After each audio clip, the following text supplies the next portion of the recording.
And now we are back. A little late breaking news, but I'm back on for this, the beginning of round number 2 of our WCW nWo Thunder US Heavyweight Title Tournament. Figured I'd get a jump on this, just had a window of opportunity just open up. So I'm going to see how far I can go. Also, if it turns out I have to mute again, I'll mute, and hopefully I'm going to try to see if the texting on the chat box, I just added that to my widgets here on my OBS. Hopefully that will work to be able to interact with everyone. And so without further ado, let's get into it with our first match of the second round, which will feature one of our buys, the guys that got a bye in the first round, and that is Vincent. And he will take on, from WCW, Roddy Piper. Now, I'm not going to do rants this time because, well, I want to try to get through this as much as I can. And, if I can try to cut on time, I can cut the time when I need to.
Still trying to figure out how to do the chat box, but I don't know why it's not seeming to work.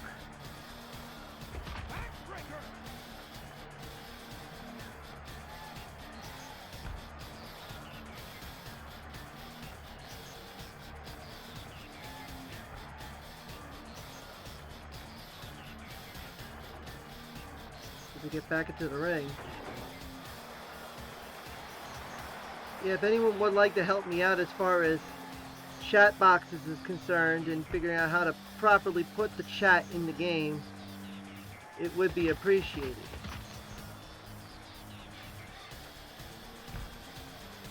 Still trying to figure this out. So if there are times where I cannot be on mic, but I want to put some information out here for those of you who are watching the VODs, you can get all those down.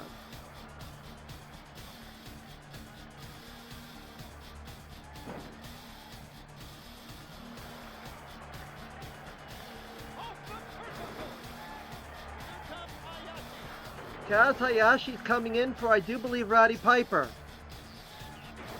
So Piper's got a run in Kaz Hayashi.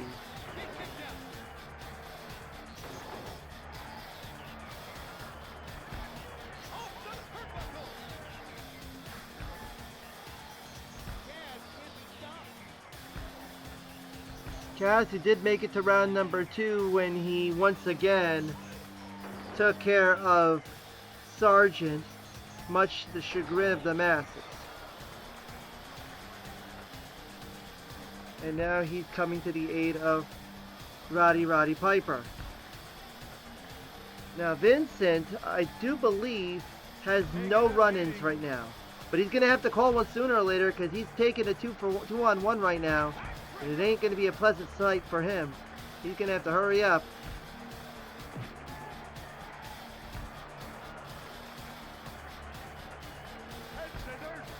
As Hayashi takes it to the high road. 30 seconds. Less than 30 seconds.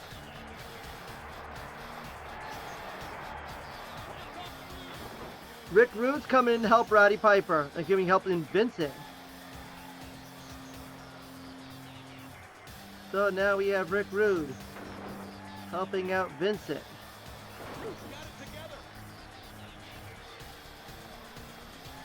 And it looks like it's not going to matter. Roddy Piper. Actually, no. Vincent gets it. Just barely at the end.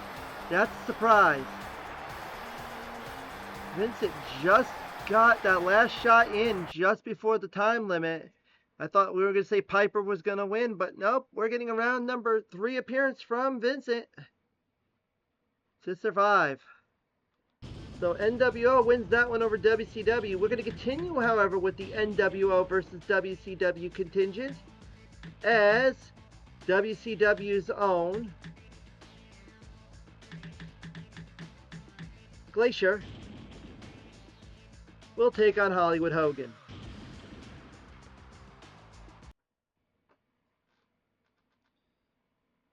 So Glacier looking to try to even the score with WCW over nWo.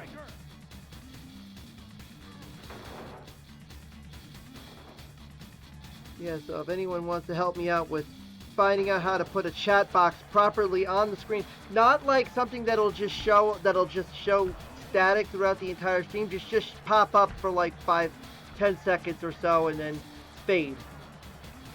Like, I know I've seen a few Twitch folks that have the chat, some of them that have the static boxes and some of them that don't.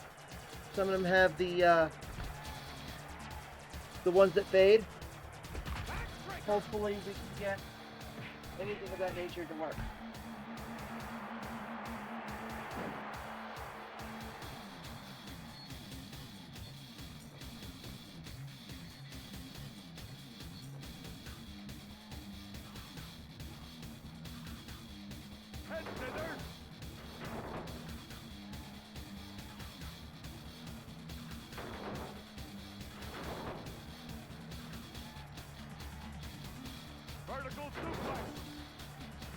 Now Glacier ran in for Fit Finley and Raph. And had Johnny Grunge and Tigress do run-ins for him. Hogan did a run-in for Scott Norton. Nobody's ran in for Hogan. Right now, Glacier's got the edge on Hogan, which is a surprise. But we shouldn't count this one out yet because it's Hogan.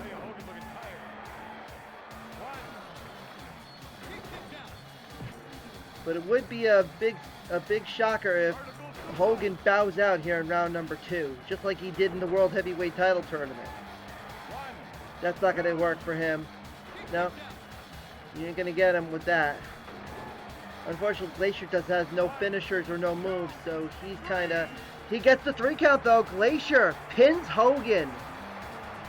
So just like that, Hogan once again out in round number 2 for the U.S. Heavyweight title. He'll have to wait for the TV title if he wants to get any gold. So WCW evens it out by having Vincent beat Piper, but then Glacier took out Hollywood. So right there, that's going to split the odds on that one as they go into round number 3. Next up, we'll go into a couple of top 64 talents in the WCW Thunder roster as the Barbarian. Coming off the win over Scott Hall in round number 1, takes on Mean Gene Okerlund, coming off the win over Kidman in round number 1.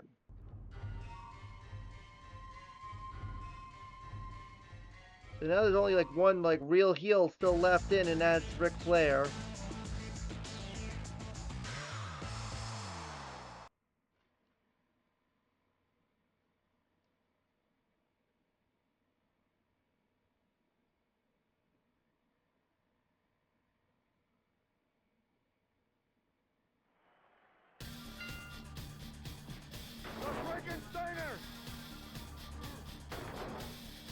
Now Barbarian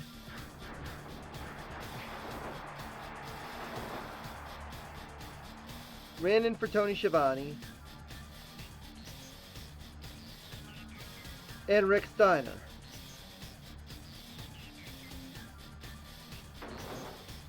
And the British Bulldog. But it says Psychosis do a run-in for him. Okerlund has run-ins from... ran in for Psychosis, ran in for Meng, ran in for Booker T. That's it.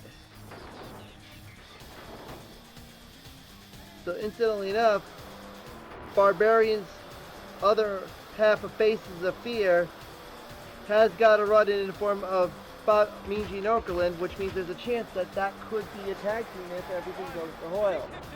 If Meng does a run in here.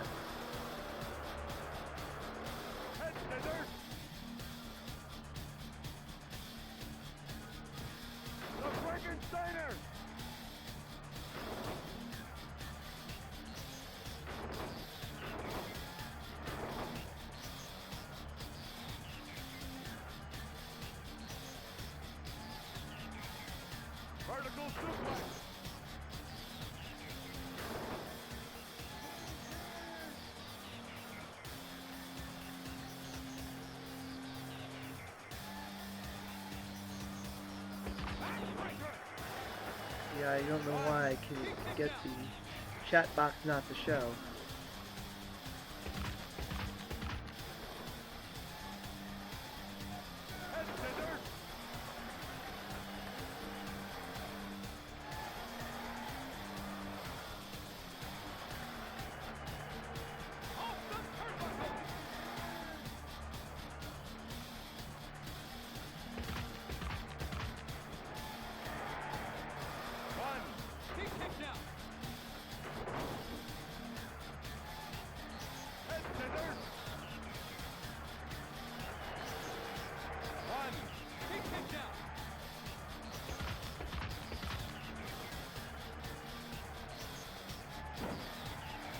Barbarian right now in control.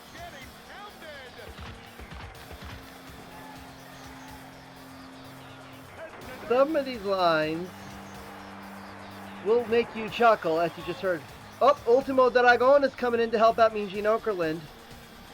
So run in there for Mean Gene in form of Ultimo Dragon.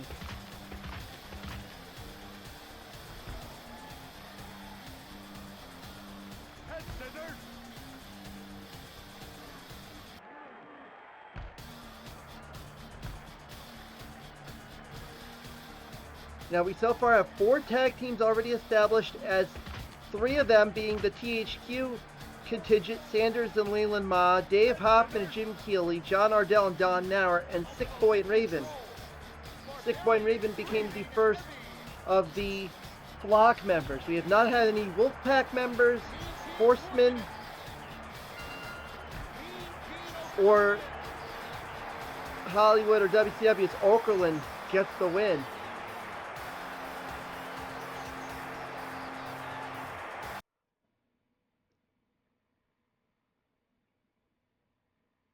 As that'll put Okerlund at round number 3, as that'll bring up our next pair.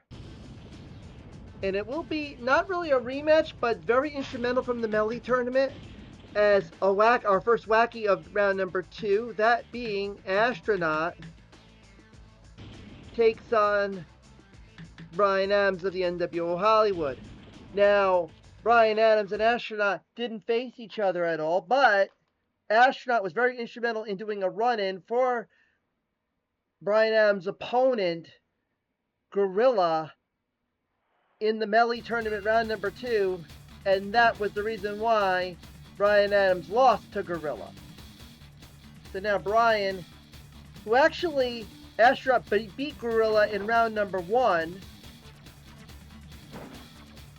Maybe Gorilla will do a run-in for Astronaut here and help Astronaut take out Bryan Adams. And I do believe establish them as a tag team. Because again, if Gorilla does a run-in for Astronaut, Astronaut did a run-in for Gorilla before, that'll establish him as a tag team. Bryan Adams, on the other hand,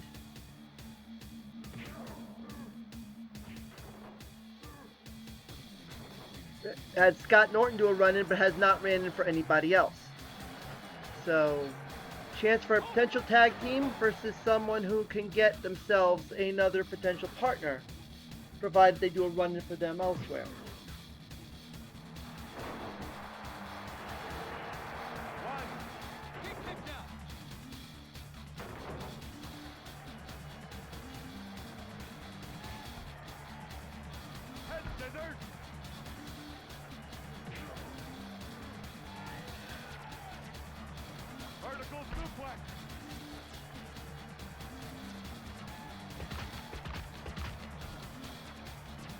Now they're outside the ring.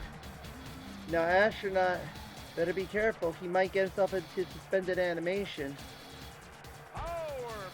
Power bomb. Both get in the ring in time.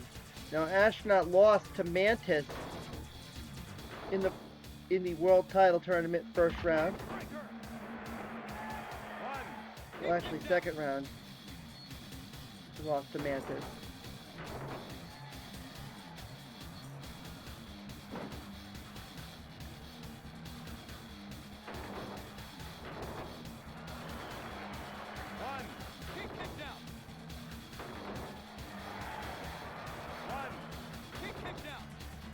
Nope.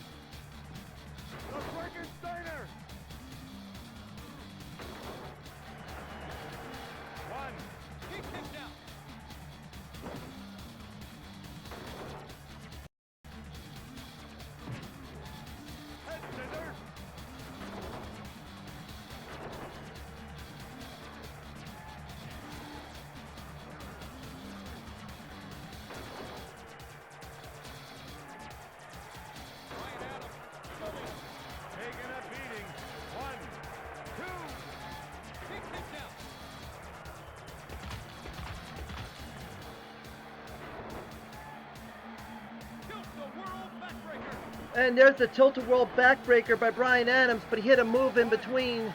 I don't think that, yep, it's going to be a 3-count win. Now, it wasn't a direct pinfall, he just did a knee drop. So that won't be a 3-count, a 3-point finish, but Bryan Adams does get the win with the you did use a tilt-a-whirl backbreaker. So if he would have went directly for the pin afterwards, it would have been a 3-count, but he went for a knee drop, so that's only going to be a 2-count. A 2-pointer for Bryan Adams, and unfortunately Astronaut not able to get out of round number 2 and get his revenge and get to add to the damage on Bryan Adams. Next up we will have another WCW talent, Booker T, taking on another wacky. That is Snuff.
Snuff throwing Booker T out of the ring. Almost grabbed the milk, but got countered by Booker getting the grapple.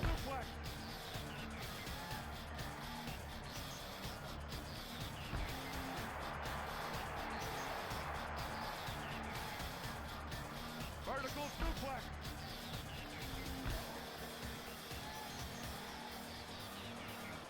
Backbreaker.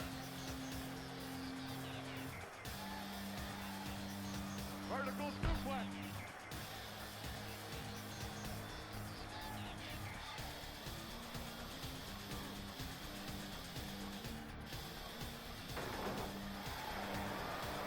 One. He kicked out. The Frankensteiner. One. He kicked out.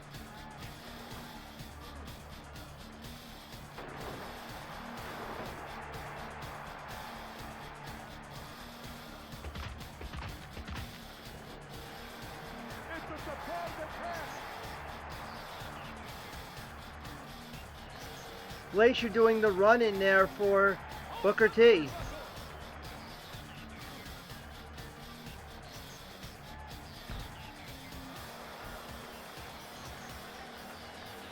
Kick and block.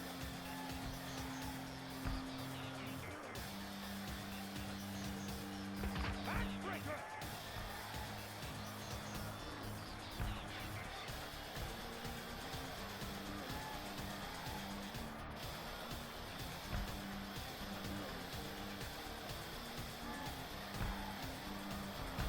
Does Snuff get a run in? We'll find out.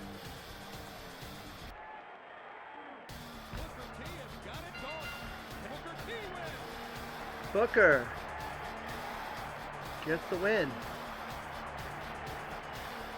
It's on round number 3.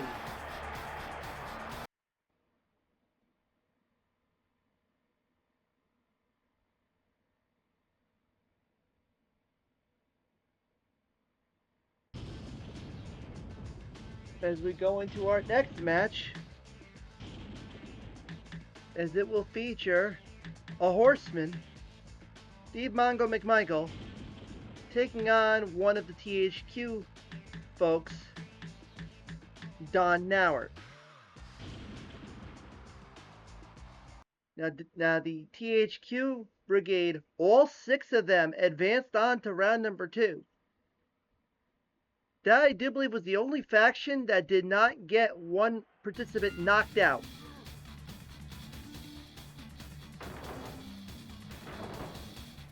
At least we're going to be guaranteed one THQ employee in round number 3. You'll see soon enough. He kicked out.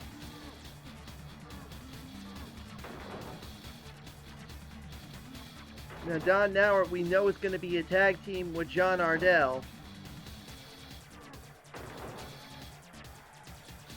McMichael did run-ins for Chris Benoit, and that's it. Arn Anderson did a run-in for him.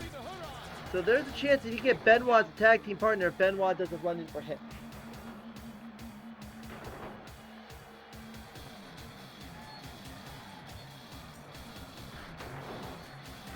Taking a beating.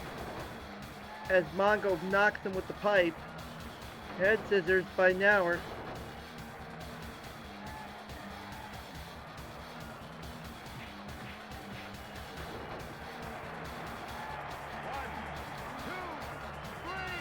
Wow. Dominating performance by Mongo. We advance on to round number 3. Now we're just got nothing out of it.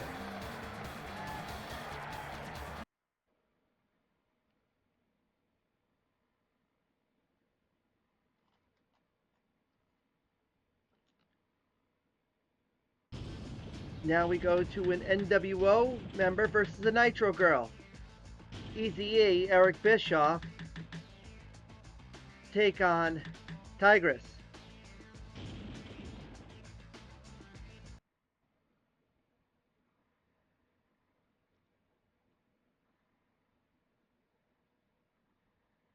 One of 2 Nitro Girls that have advanced into the next round. The other one, of course, in round number 2. The other one is Che, we'll be seeing a little later on in this round of 64.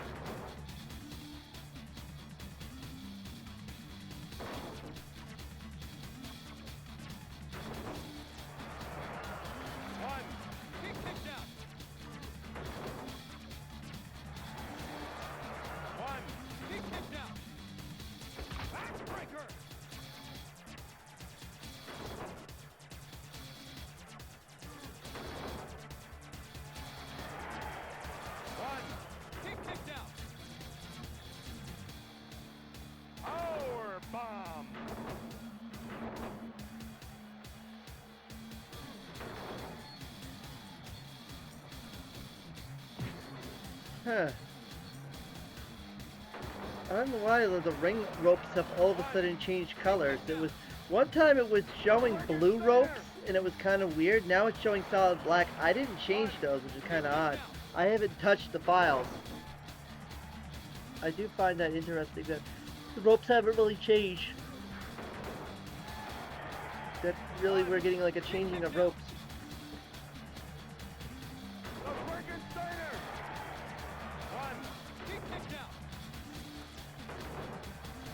Bischoff throws Tigress out of the ring. Bischoff's finisher in this move is the figure 4 leg lock, which is Ric Flair's finisher in Nitro.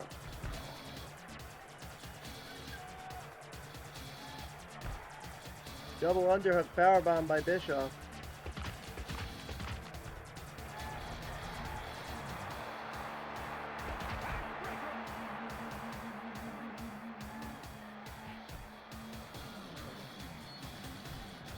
Tigress gets back in the ring. Bischoff gets back in the ring. Vertical suplex. Trying to reverse the momentum is Tigress. He kicked out.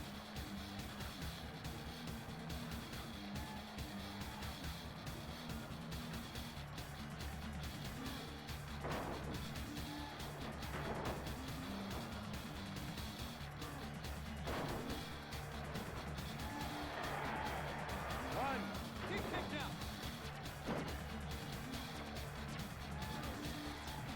The Frankensteiner.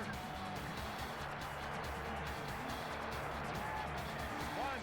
He kicked out.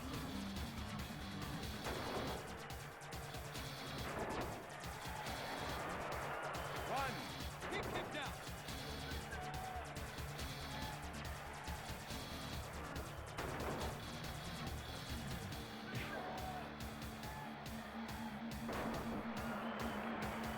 One. He kicked out. Here comes Miller. Who's that? Ernest Miller's coming in to help out Tigress. Miller is in rare form.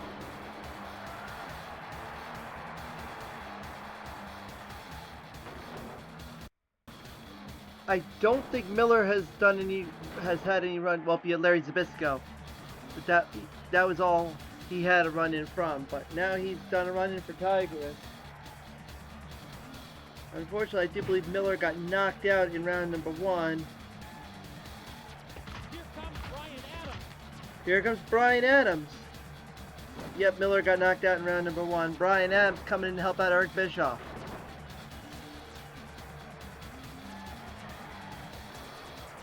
Brian Adams, that came off the win over Astronaut, now trying to help out another NWO, one of his NWO brethren.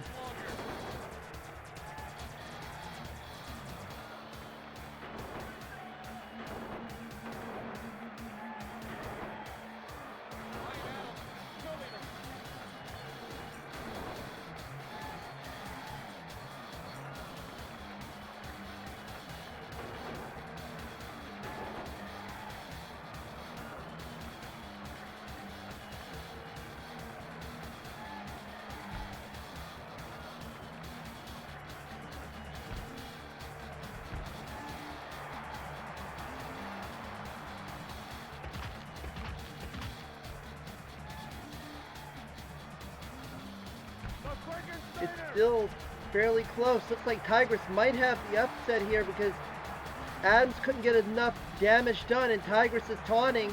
She's got herself what she needs, and it's going to be Tigress just getting it from Eric Bischoff at the end. So Tigress advances on, bringing the Nitro Girls into round number 3. It was getting down to the wire there, and unfortunately, Brian Adams did not do enough to be able to help Bischoff get the W. As now we go into a Wacky versus an Inlander. Robot. Let me make sure I do one thing first to make sure, with this being an Inland opponent, it'll be Robot versus Uncle Monkey. When I do, I go off.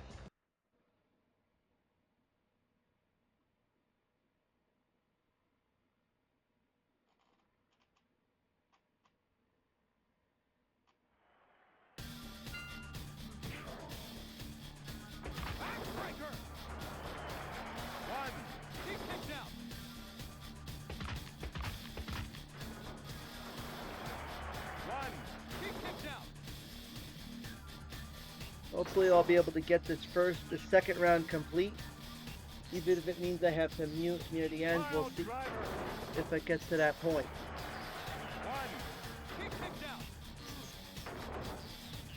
I don't think I'll be able to finish this tournament because he's talking about 64. You're going to be chopping away a lot. You're going to need like 5 hours just to do it, and I don't think I'm going to have that.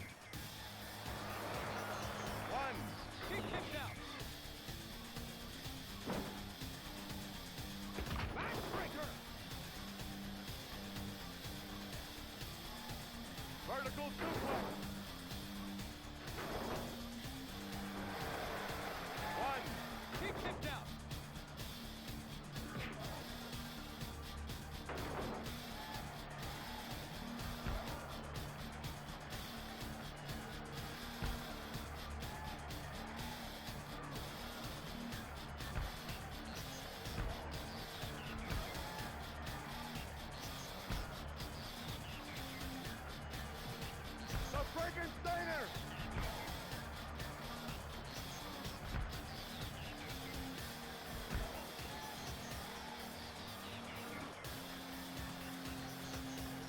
Vertical suplex.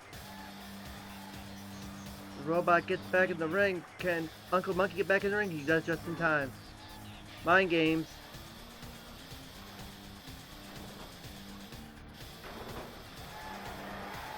One. He kicked out. Backbreaker.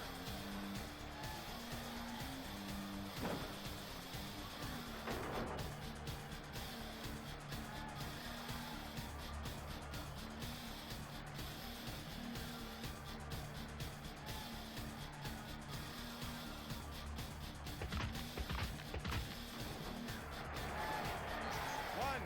He kicked out. Head scissors.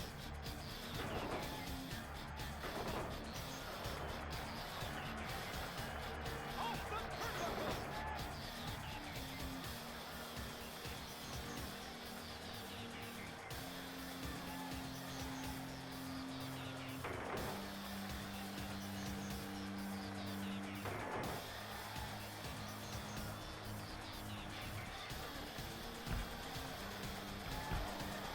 Kick and block. Uncle Monkey getting a couple shots in there on Robot. Now Robot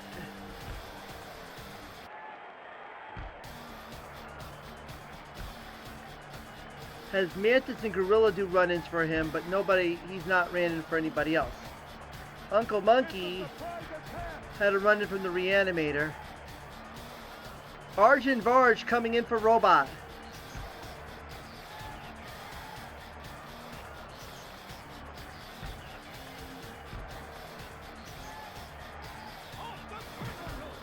Arjun Varj, who got knocked out in the first round thanks to Bobby, now trying to help out one of the wacky ilk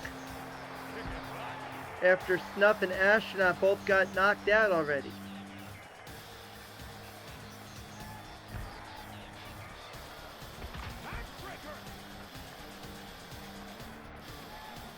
Uncle Monkey nearing the edge, nearing the count out, and I think it's going to actually work in his favor. Robot gonna get the win.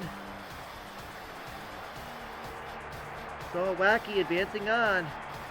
Robot goes on round number 2. And now we have our first of our rematches set here in round number 2. And this from the first round of the Melee tournament.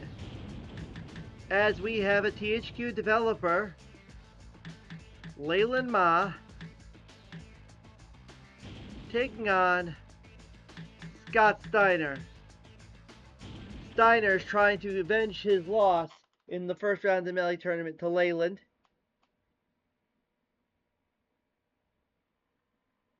Leyland Ma already defeated Kevin Nash of the Wolfpack in round number 1 via pinfall. Like to get himself 2 for 2 on the nWo, being a Hollywood member, as well as showing that first round win in the big one was no fluke.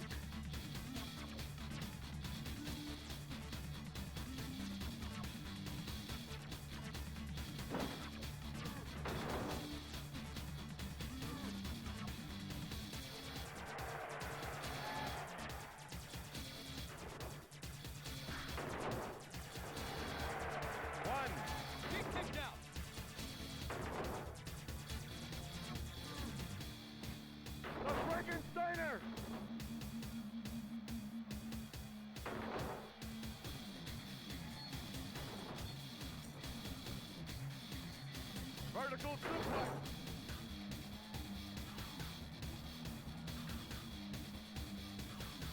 Power bomb.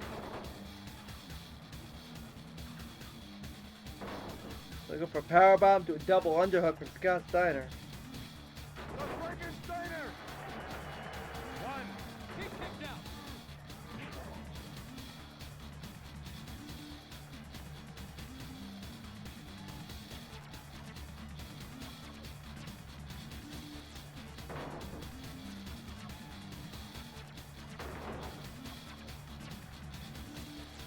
Backbreaker. Power bomb. One. He kicked out. Backbreaker. One. He kicked out.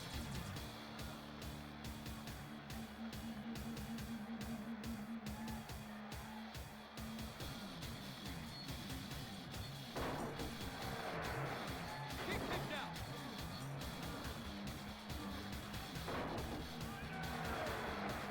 One. He kicked out. Backbreaker. One. He kicked out. One. He kicked out. It's a surprise. One. Who's coming in for Leyland Ma? It's Jim Keeley.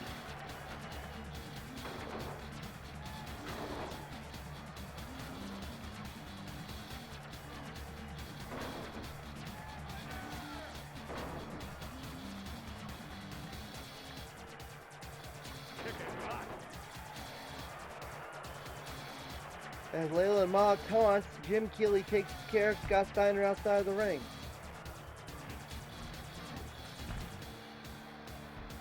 Who does Scott Steiner call for a run-in?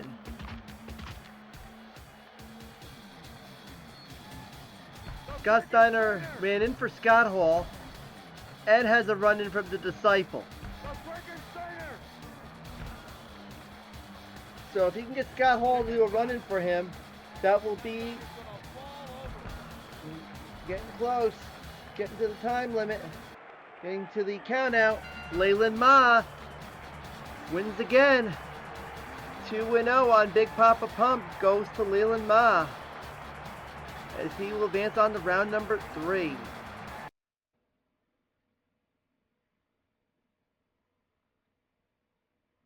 So nWo only had 2 members win here in round number 2. Vincent won and Brian Adams won. But everybody else has been taking the L's. And we're about to have another nWo member taking on WCW manager Sonny Ono.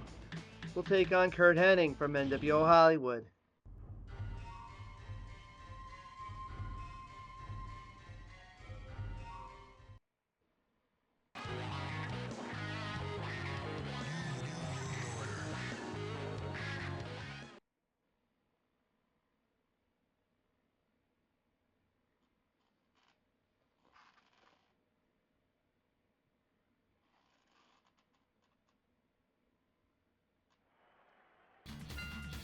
Sonny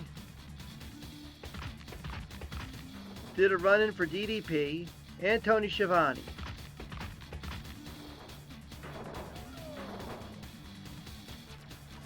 He's got run-ins from Saturn, Rey Mysterio Jr., and Rebecca Hickenbottom. Kurt Hennig, on the other hand, ran in for Scott Norton and has a run-in for Buff Bagwell.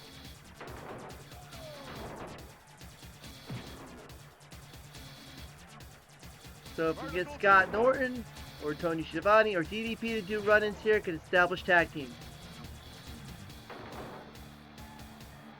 We can establish an nWo Hollywood tag team or a WCW tag team. WCW being the deepest of the bunch.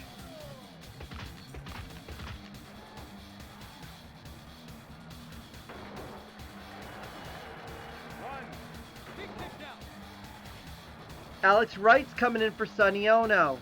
Didn't do a Here Comes Das Wunderkind call either.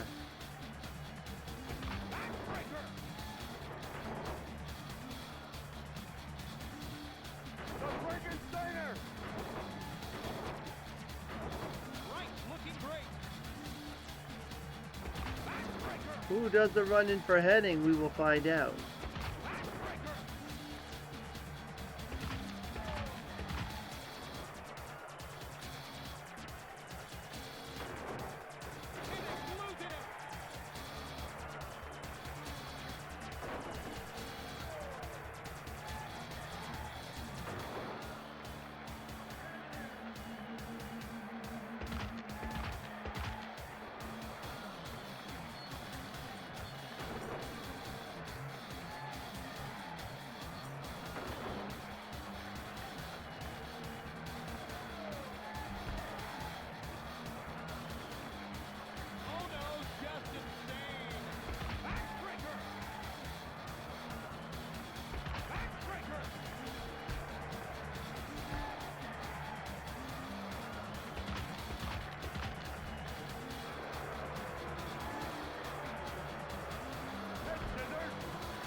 Let's get back in the ring.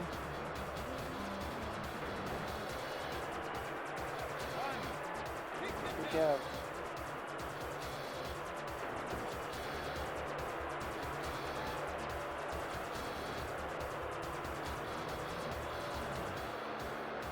Next suplex.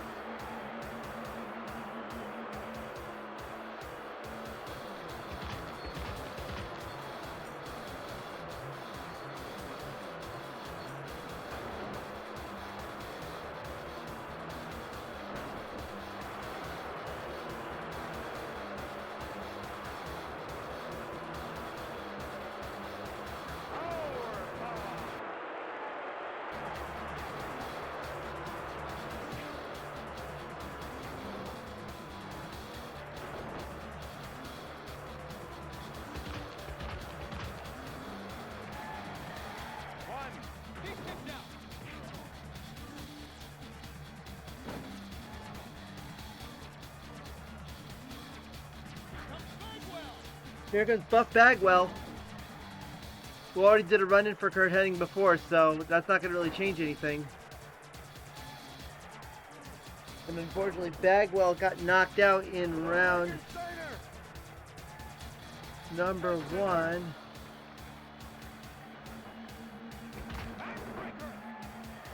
Yes, he did. Bagwell is possessed. Oh no, look me.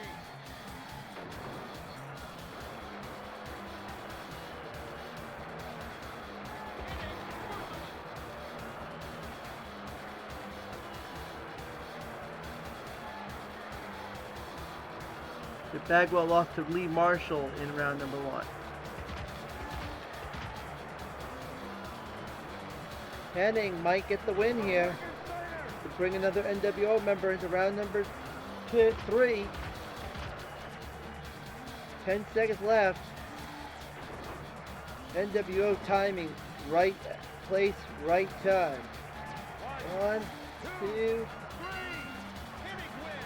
He gets the pinfall just at the wire, set the 2-point win for Curt Hennig. He actually scored a pinfall in the first round of the Melee tournament and was the first pinfall victory of the tournament, and a slew of countouts and a slew of time limit decisions. So right there, he gets himself a win by pinfall to round number 3. Now we go into our next of our rematches, and this being a big rematch because it'll feature, as I save, Sleep That Bed tried to prove that his win in the Melee tournament was no fluke over the Nature Boy Ric Flair.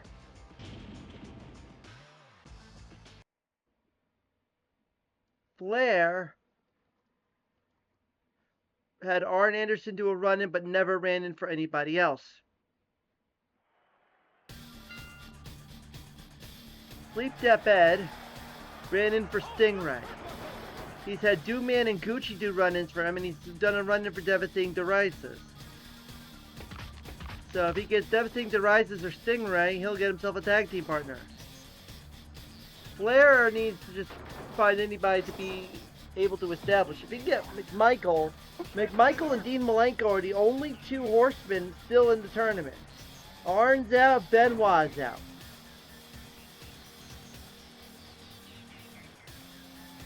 McMichael advanced on to round number 3. Pile driver. 1. He kicks out.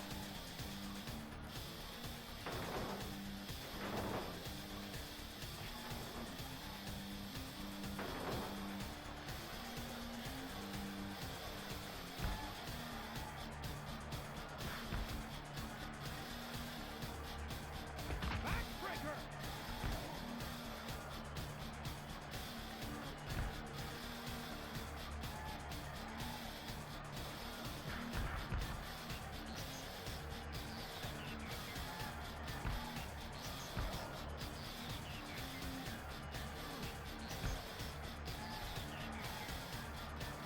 Flair gets back into the ring.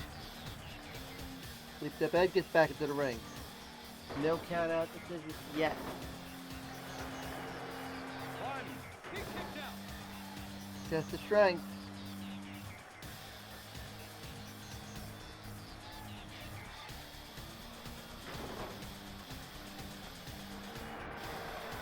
1. He kicks Nope. out.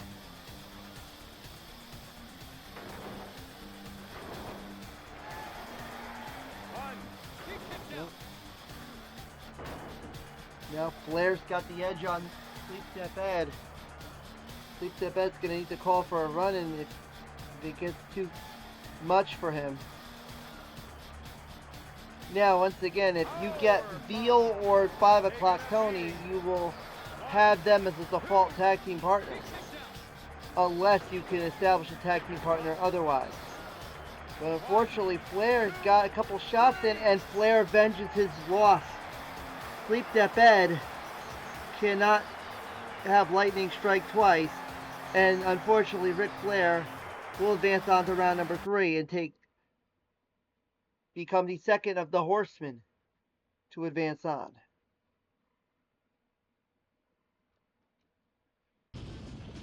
As we go into another WCW match between a wrestler and a non-wrestler, Chavo Guerrero Jr., semifinalist in the Melee tournament, takes on Doug Dillinger, head of WCW Security.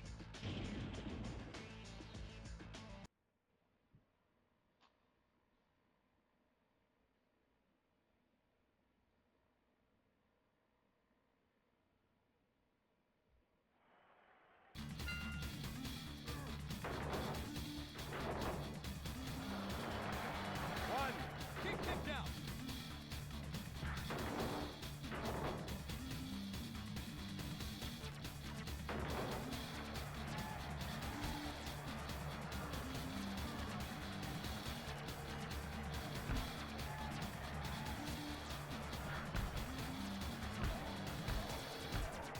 Doug Dillinger pummeling away with the pipe.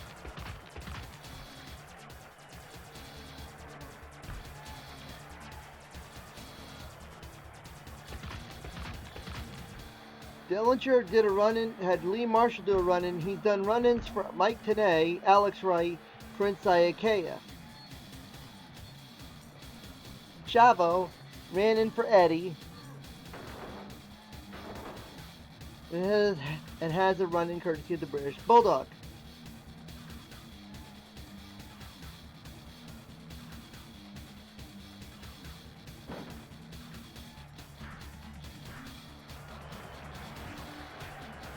Eddie punching away at Dillinger. 1. He kicked out.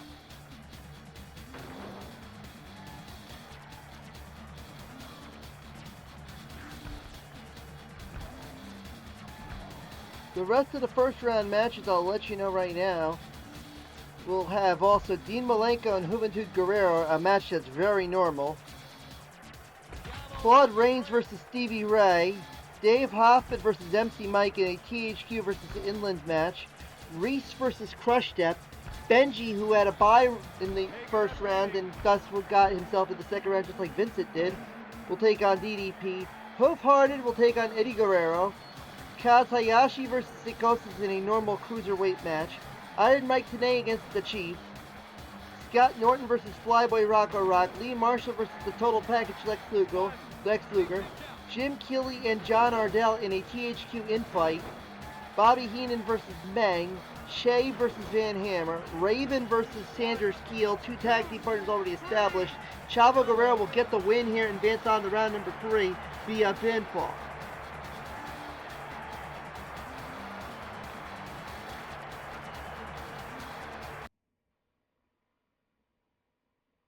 Well, the other match we said Raven and Sanders Keel, both of them established tag team partners, so they will face off. Prince Iaukea versus Stingray. Starfish versus Dynamite Johnny. As we go into our next match, which will feature, as we said, a very normal match between the Iceman, Dean Malenko, the last of the Horsemen members still in, and Juventud Guerrera.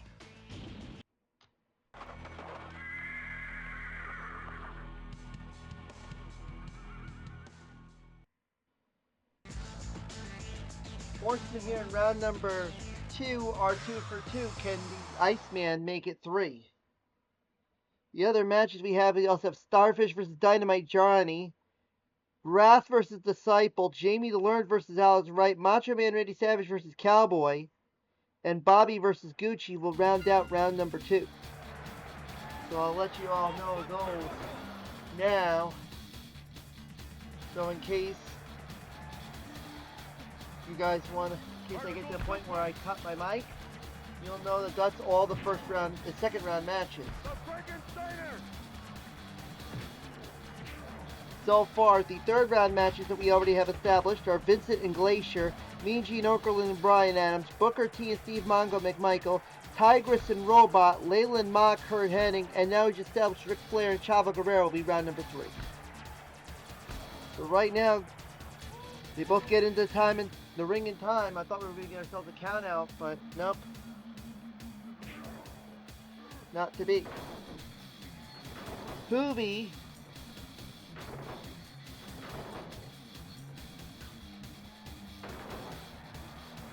has had run-ins from Stevie Ray and Saturn, but nobody's ran in for him. Dean Malenko has had a run-in from Arn Anderson, but has not ran in for anybody else. So both of them can establish potential run-in partners if everything goes the way it goes. In the case of Dean, he can get himself McMichael or Flair, and that would have a possibility to flip it around when we get into the other next round of competition.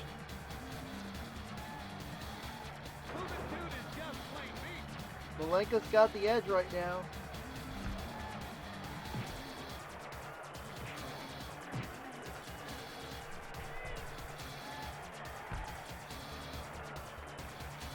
I believe Hoovy's finisher is the 7-year itch. A top rope move, which is the Kidman's move. Kidman's finisher.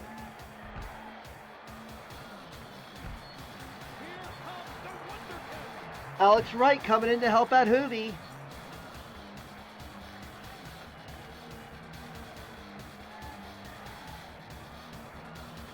But it ain't gonna work. Dean Malenko wins by a count out. So that's 3 for 3 for the Horsemen going on to round number 3.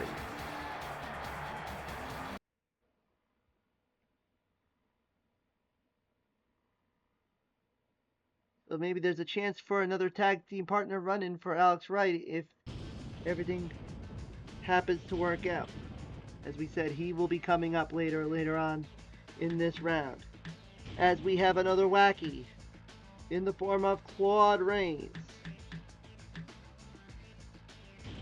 as he will take on Stevie Ray, the winner of the Melee tournament.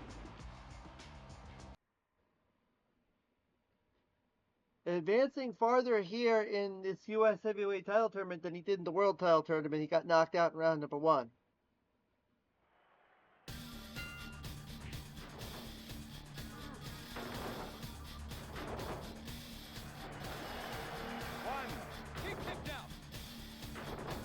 Now Claude Rains ran in for Bessie and has had a run-in from Hoof Hearted.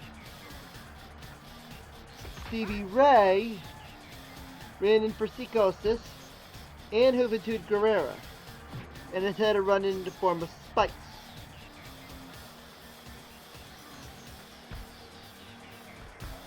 So yes, there is a chance that if everything goes to Hoyle, we might have a tag team partner decision being made. But it all depends if they can get back in the ring, if they do.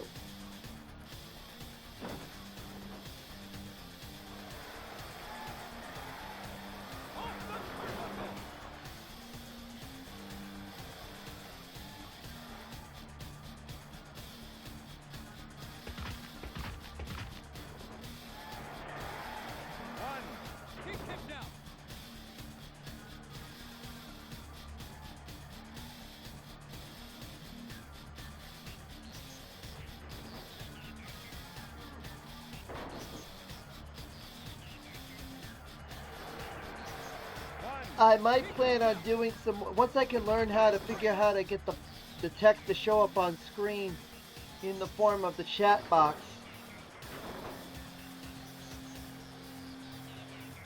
I could maybe do some live feeds without needing to be on mic. One night I'm probably going to do a live feed once we get through like I said, once we get through the TV title tournament, and just do a feed where I'll just do a bunch of matches to try to establish tag team partners for all the team players that did not get them, to set up the tag team title tournament. And just type them up and put a running list on the screen. Maybe I can find a way to do a scroll on the bottom and just have all the tag team, have all the names just going on that scroll.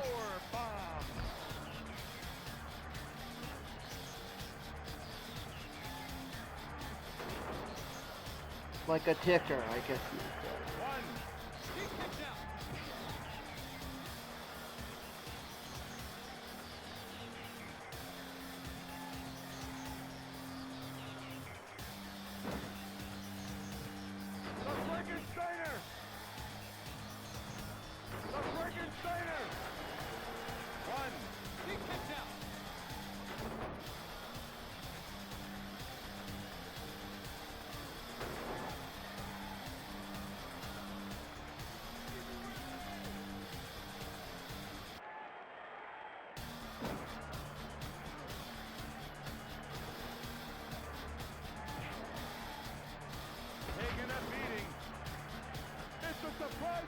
Who's doing the running?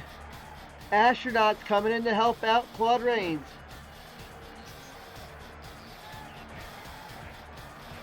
Astronaut, who got knocked out by Brian Adams, is trying to even the odds on Stevie Ray.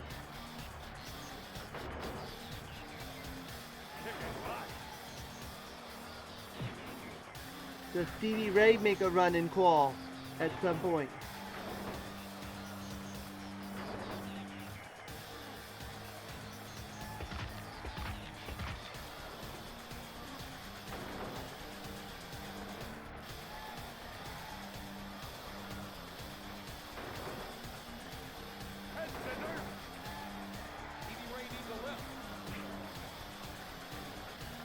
Yeah, it was Stevie Ray needs a lift. That's what he was saying. I figured that was the line all along. Sometimes trying to understand the commentary and knowing what Tony or Bobby's saying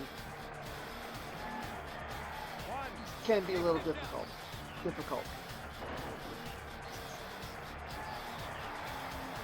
As here comes Fire is helping out Stevie Ray. So another Nitro Girl coming to the aid, and it's not going to matter because Claude Rains wins. Claude Rains wins. So Stevie Ray out of here in round number 2. Went one round farther, but still came up short, losing by pinfall. So another Wacky advancing on. Now we go to our in-fight. Well, not really an in-fight, it's THQ versus Inland. As it will be Dave Hoffman from THQ against the guy right next to his portrait here on the screen, that being MC Mike.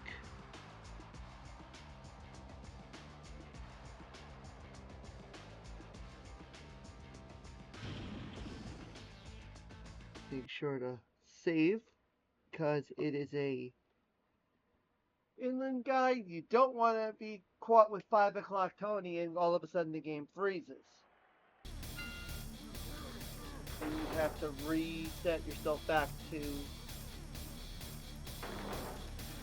the match over. One. He kicked out.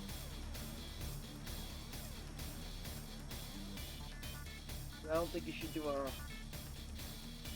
That would be an unfair advantage to have the match basically the decision made because you just had 5 o'clock Tony as your run. Should be a fair fight. All it would do was establish that you might be stuck with that trump card in your hand if you don't get yourself a tag team partner sooner. Otherwise, it's like hot potato. You get stuck with it, you want to get it off of you as fast, you want to get yourself cleared of that as fast as you can. You don't want to be holding on to that bag. One. He kicked out. Power bomb. One. Okay, now we establish in the next round it will be Dean Malenko versus Claude Rains in round number 3.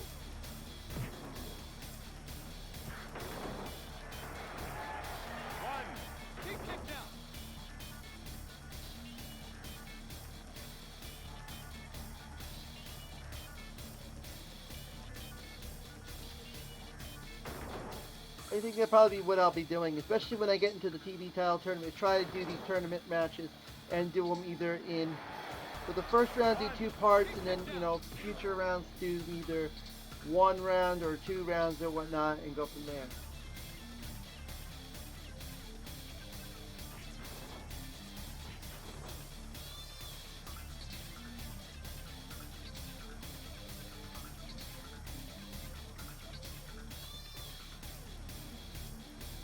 Vertical suplex.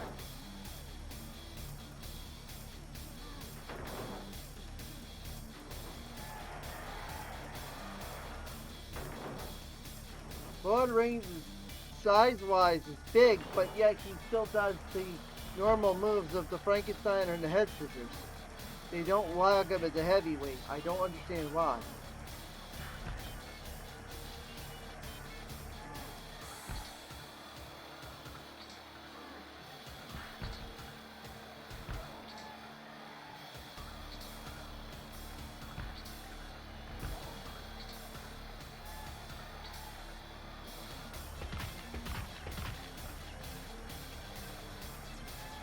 MC Mike might be up to get in the ring in time.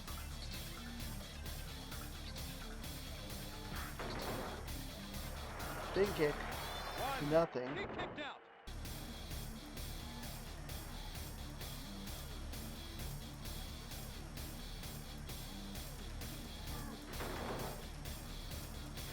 Luckily today, knock on wood, we have no dropped frames. He kicked out.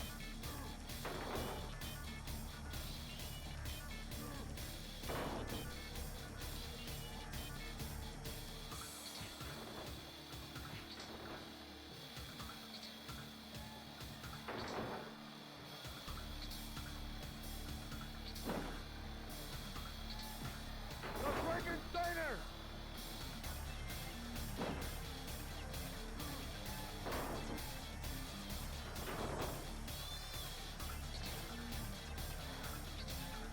The one thing about Thunder is that they gave everybody that gorilla press move. Kicked out.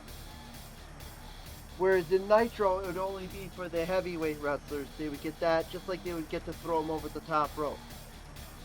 Instead, for the super heavyweight, well, they call them the super heavyweight wrestlers here, they would do basically a gut buster, drop them across their belt, across their knee. Surprise attack. Run in, who is it?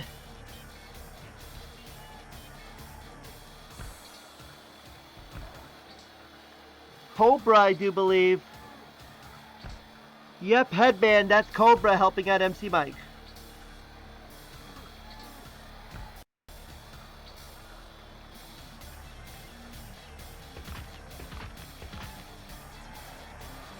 MC Mike is going to get the win here via countout. MC Mike already had help from Cobra in the previous round. Gets it again. As another Inlander is, another THQ talent out of here in round number 1. In round number 2, actually, after they all went past round number 1. Leyland Ma so far the only one from the Inland crew, from the THQ bunch, that has advanced on so far. And we still got 6 more to go, including a match between 2 THQ developers. As we go to a wacky infight as Bessie takes on Crush Depp. As we are just nearing the end of the top half of the round of 64.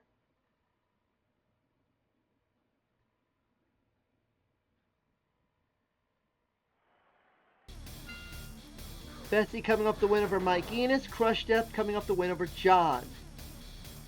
Bessie did run-ins for Cowboy and has had run-ins from Claude Rains and Adam. Crush Death ran in for the Flapper and has a run-in from Short Circuit.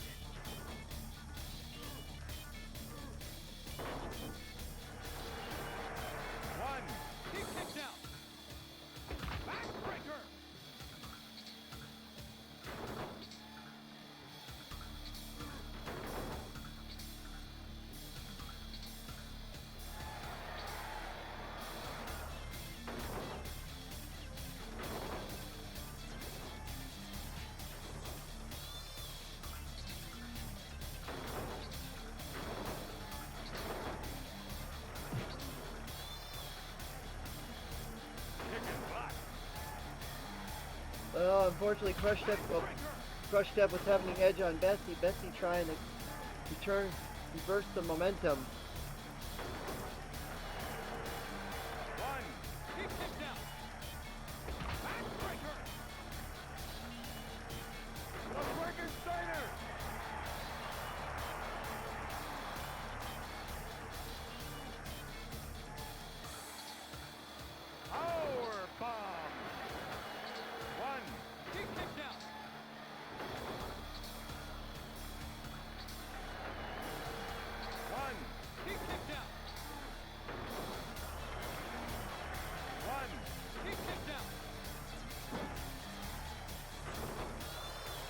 Bessie trying to get back on the advantage side here.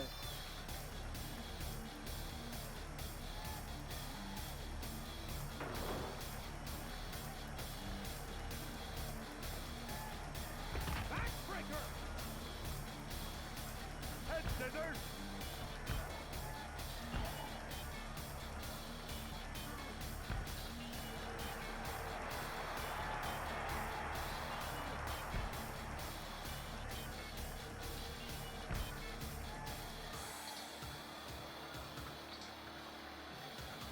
Driver.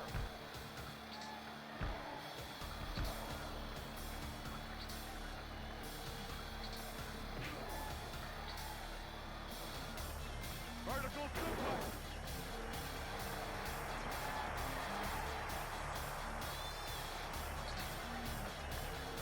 Off the turnbuckle.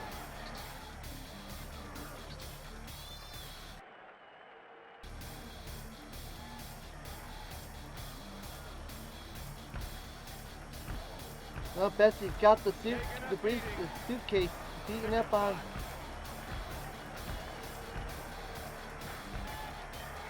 The pocket case.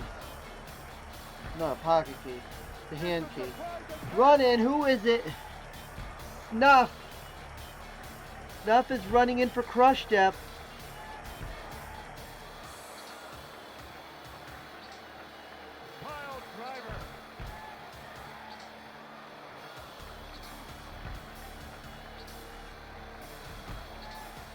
That would be an evil stable crush depth, snuff, and short circuit. And in case of crush depth advancing on to round number 3, out goes Bessie. Thanks to Snuff. Snuff, who just came off losing to Booker T, is taking out his anger on one of the more popular wackies. They've turned heel on Bessie. And so now we go into our bottom half bracket as we have another inland developer making his first appearance in the tournament by his first round bye. That is Benji, as he will take on Diamond Dallas Page. DDP coming off the win over Goldberg, where it took 3 diamond cutters to put away Goldberg. He couldn't get the pinfall, though, after hitting the diamond cutter successfully. Including the second time he hit a diamond cutter, Goldberg didn't even kicked out before a 1 count. And then DDP hit a third one, but it hit some more moves and then pinned Goldberg and basically coughed up his shot at getting the 3-point bonus. The 3-point play. We haven't gotten a 3-point play. We actually had a few 3-point plays. The only 3-point plays we've had were from Piper in the first match when he put Devastating Devices out with the sleeper hold.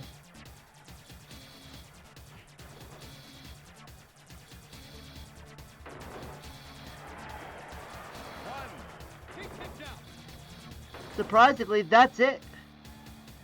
Nobody else has got a pinfall after a finisher or a submission. Roddy Piper is the only one. Roddy Piper got not knocked out at the beginning of this VOD, this round, courtesy of Vincent, who came in basically fresh. Now Benji is hoping to have similar luck after being out of the first round and getting that first round bye, to be able to take down DDP.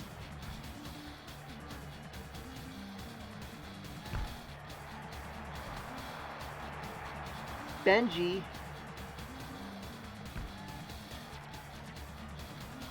did a run-in for Zumi and has had Dynamite Giant do a run-in, but I don't think it's going to really matter this time because Benji's about to get the win via countout.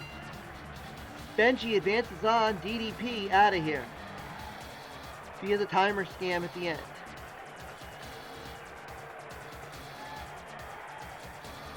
So just like that, Benji advances on to round number 3. That first round bye did him good. As now we've got a wacky versus a real wrestler. As here comes the ever popular Hoof-Hearted, trying to be one of the biggest baby faces out, trying to be one of the biggest heroes out here, and trying to stop someone who helped take out Sargent in the previous round, and that is one Eddie Guerrero, who helped out Kaz Hayashi defeat Sargent, I should say. Even though it wasn't a submission finish like in the Melee tournament, it was still a pinfall victory. I believe it was still a pinfall victory. No. Yes, it was a pinfall victory that Kaz Hayashi got.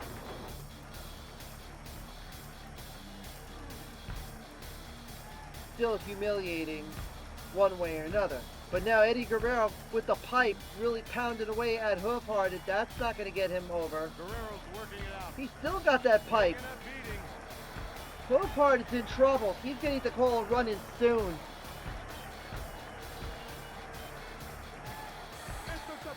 Here comes the run-in just like that. And it is Sailor.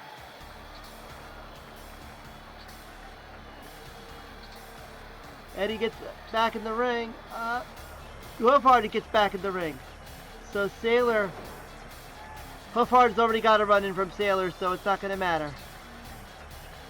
It won't help his cause establishing a tag team, but it does give him someone to try to piggyback off of. Unfortunately, he's got a lot of life to recover after getting bludgeoned by Eddie Guerrero. Sailor's going to have to do a lot of work to try to close that gap.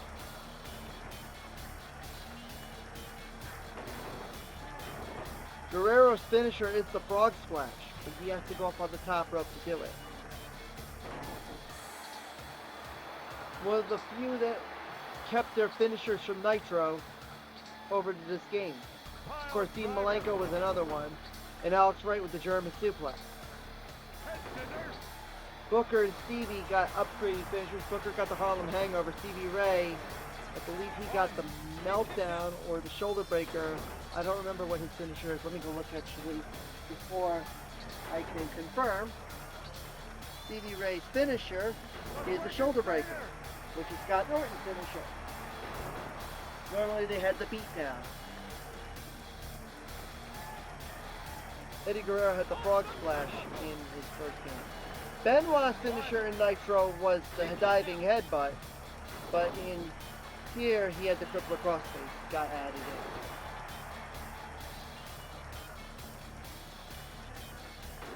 Barely standing. One. Well, Hoofhard had got the momentum to shift in his favor,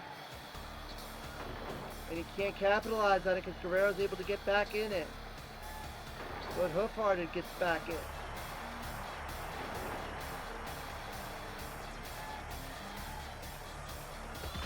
Nope. One. Hoofharded. Nope. And they're both from the flashing. Well, now Hoofharded gets back a shot. One. Not enough. Guerrero could call a run, and that's the only thing that could work in his favor. Here it is. Kimberly is doing a run-in for Eddie Guerrero.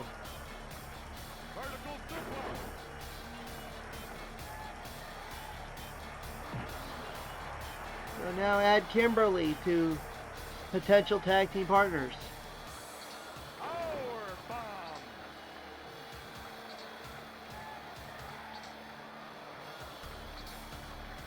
Really not able to get any sort of moves in because Hoofhard has been able to get a lot in on Eddie, but now they get to test the strength.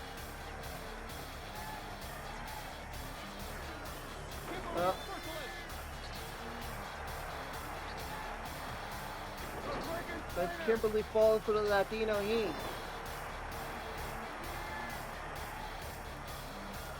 Or now Eddie Guerrero become friends with DDP. And Kimberly and Eric Bischoff.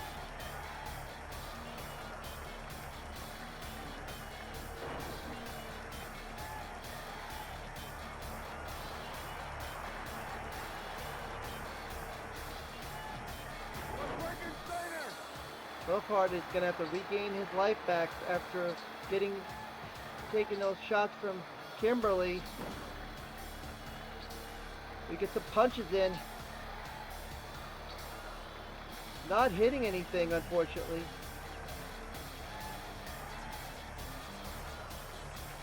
Yeah, there's nothing happening here. Eddie Guerrero, there he goes. Got one punch in. Got a Frankenstein. He's gonna need to taunt. No, he's gonna go for a pin. That's not gonna be probably a smart move.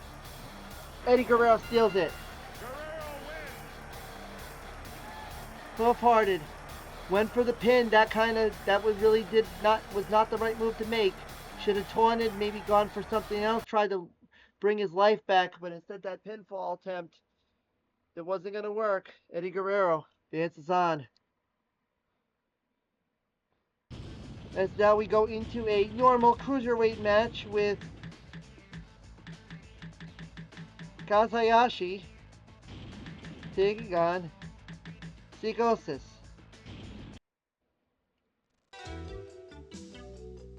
Now, Kaz's music, you can hear that is a portion of Ultimo Dragon's music. I don't know why they didn't put Kaz's actual music in the game that he was using in 1998. But yet they used Psychosis' music with no problem. Like I said, some of the questionable decisions on what music's to be put in the game and what got omitted. Like omitting rip-off music for like Chris Jericho, but yet having put this other music in for Rey Mysterio Jr. or putting a portion of Ultimo Dragon's music into Kazayashi.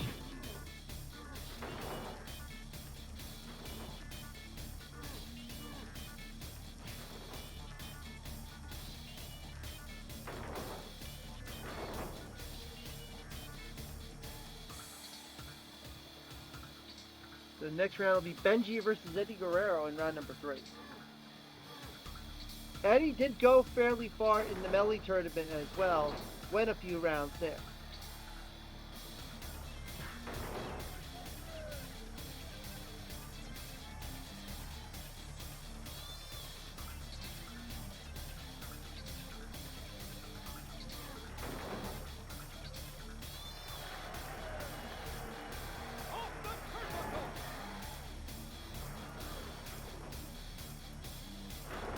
Back kick by Hayashi.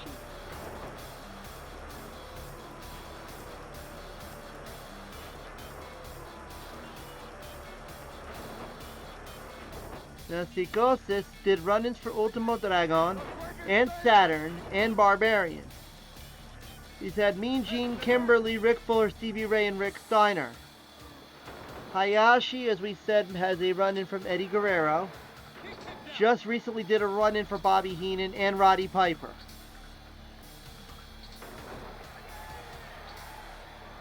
Potential tag team partners, we'll find out who they could possibly be.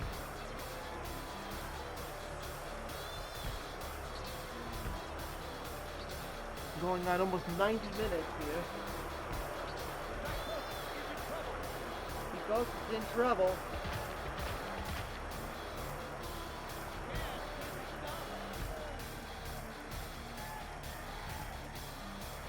Both of them do have submission finishers, as we know. Kaz has the Dragon Sleeper, Psicosis has Tequila Sunrise. One's a stand-up submission, the other one is a rounded submission.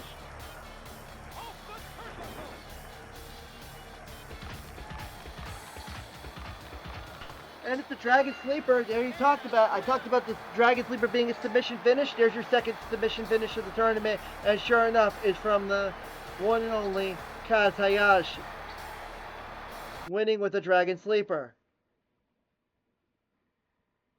He didn't use it on Sargent in round 1, but he gets to use it on Psicosis here in round number 2.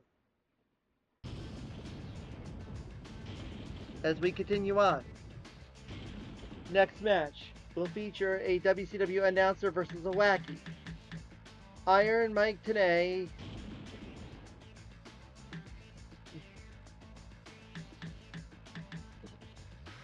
gets Indian wrestling, get it? Indie being like indie wrestling, I guess you would say, maybe. That's probably the closest thing I could think of is indie. The indies were existent in 1998.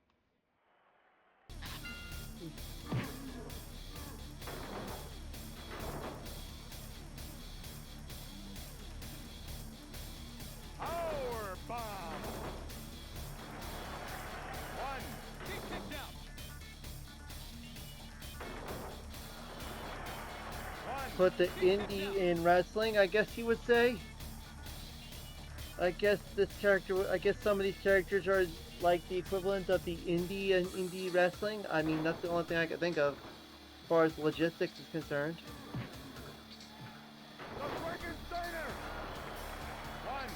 Today, who's had a run-in from Larry Zbyszko, ran in for Che, ran in for Ultimo Dragon. The Chief ran in for Tiffany Payne, has had Sergeant Cowboy and Short Circuit do run-ins for him.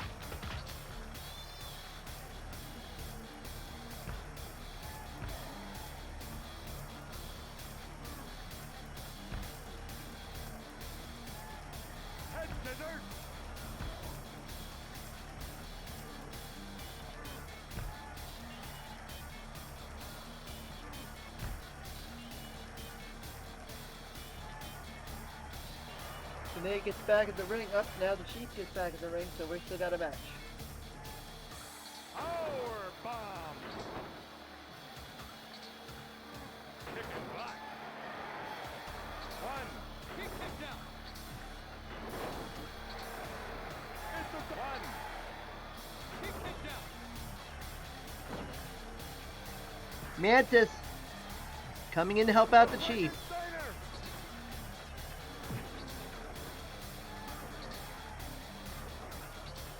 So now add Mantis to potential partners. Too bad Mantis is out of the tournament as well.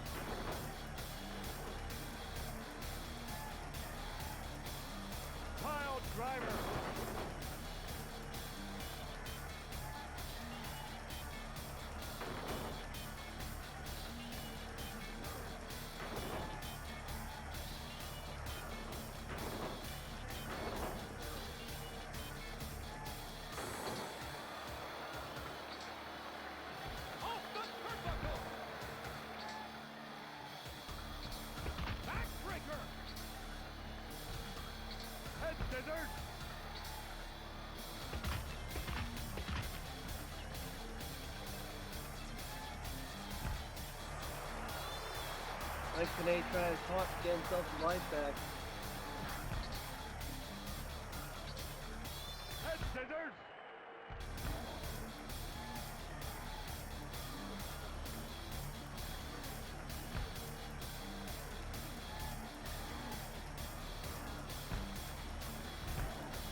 And Tenay gets the win. WCW advancing on.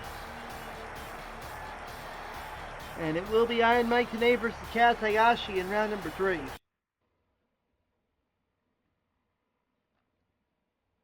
As now we go back to another nWo versus WCW match.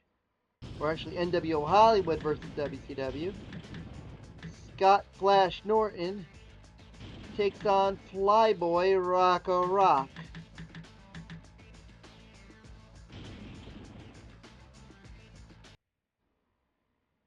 Norton's run-ins ran in for Brian Adams. He's had Kurt Hennig and Hollywood Hogan do run-ins for him. Rocco Rock, Eddie Guerrero has done a run-in for him. He's ran in for Prince and Rocco's ran in for Prince Iakea. No Johnny Grunge right now, though.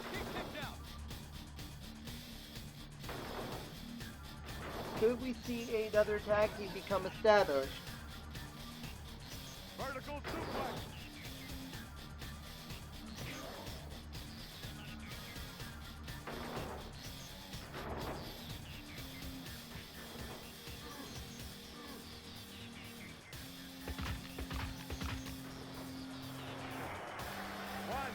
He kicked out.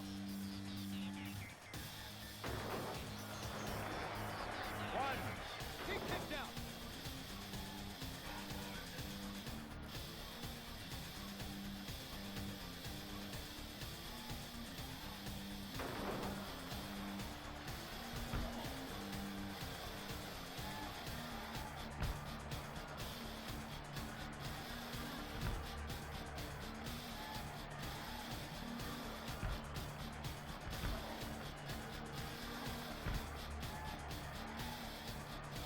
Head scissors.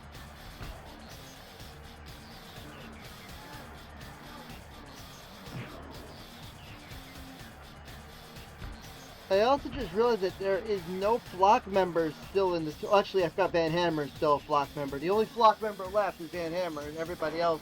Raven, I moved out of the Flock tentatively because we're need to establish tag teams, and we don't really want to meddle with folks who have already been in tag teams to stop other tag teams from forming. THQ has become the generic, has become kind of the purgatory for all established tag teams. Put everybody in THQ once they establish a tag team. Then when we start the tournament, then I could default everybody back. Mind games.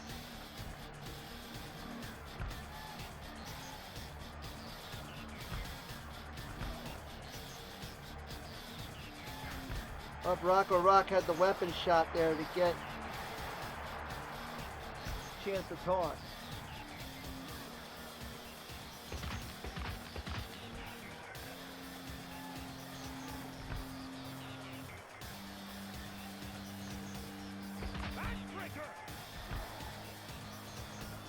Norton gets back in the ring. Rocco Rock gets back in the ring. Gives me a 1 count.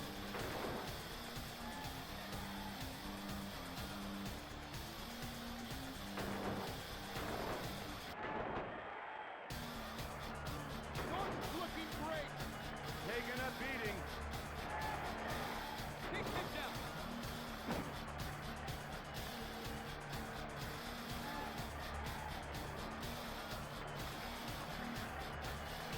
Off the turnbuckle.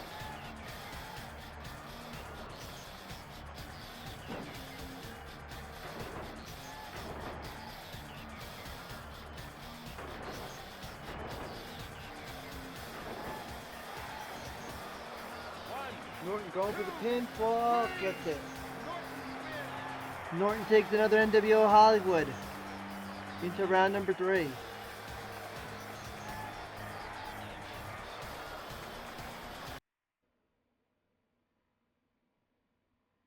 As now we go into our next match, it will feature another WCW announcer against our first of our nWo Wolfpack competitors here in round number 2. As it will be Stagger Lee Marshall to take on the Total Package. Luger has a very good chance of getting himself a tag team partner. Luger did run-ins for Sting. Luger's done run-ins for Conan. He's done run-ins for the Macho Man. But he has yet to have anybody do a run-in for him. Lee Marshall did a run-in for Doug Dillinger and has had a run-in from men. Dillinger just got knocked out in round number 2 in his match with Chavo Guerrero.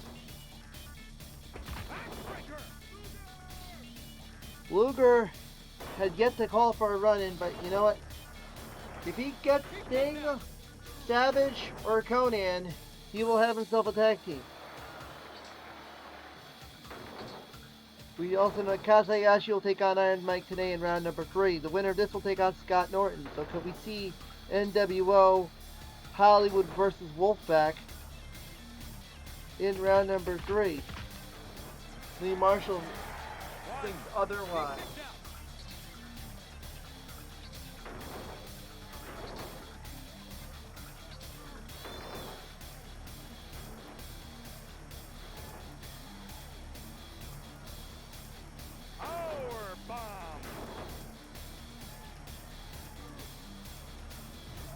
Manhattan drop from the Total Package.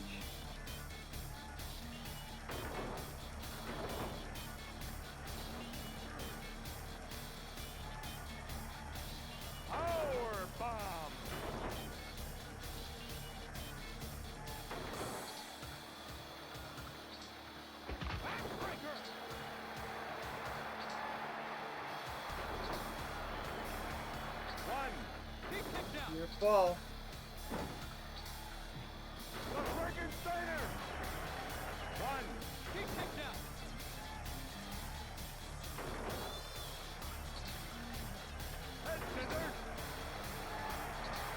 Look at her torture rat pose.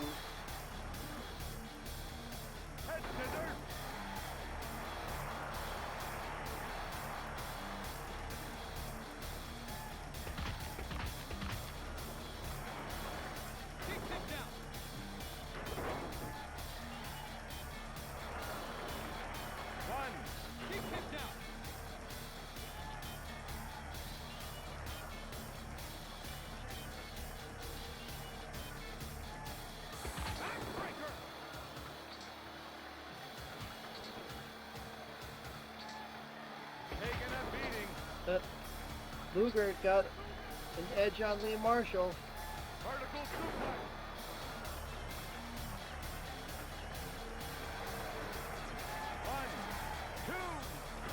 Marshall gets the kick out.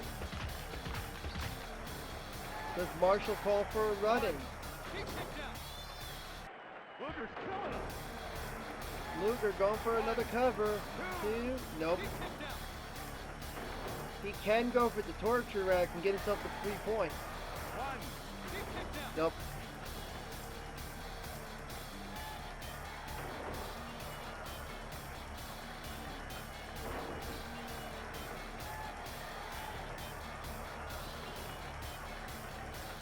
Lee Marshall lets get out of the ring, tries to play the mind games. It didn't work there.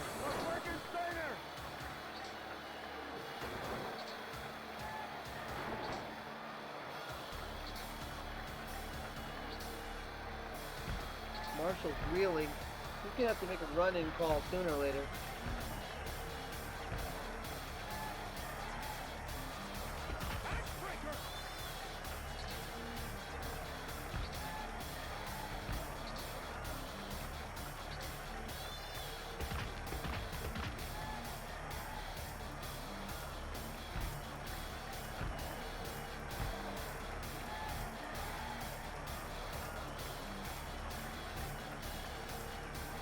Might not help, but well, actually, he gets the time. He's trying to use the timer scam. Lee Marshall gets it. Played it right into his hand. Lex Luger gets counted out. So we won't find out who Luger's going to have a tag team partner because no run-ins were called. Lee Marshall's going on to round number 3. Now we go to our THQ in-fight between Jim Keeley, who will be teaming with Dave Hoffman in the tag team title tournament, against the guy who's teaming with Don Nauer in the tag team title tournament, that being John Ardell. So a match that will have no bearing as far as tag team establishment will be concerned. Just which THQ rep will be in round number 3.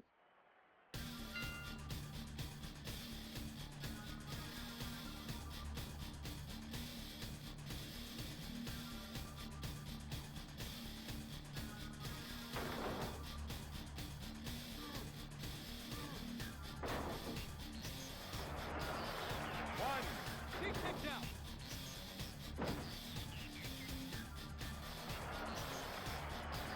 Off the turnbuckle. The Frankensteiner.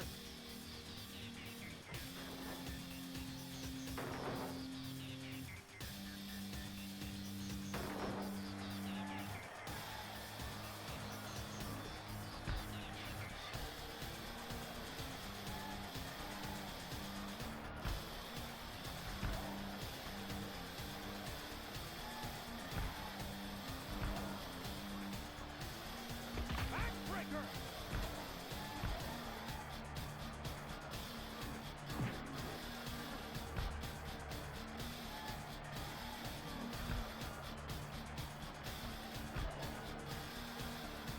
Both get back in the ring.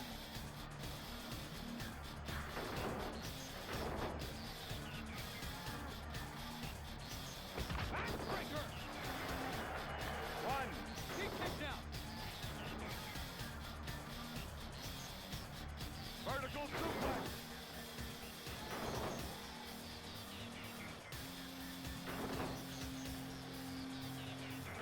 Here comes Raven.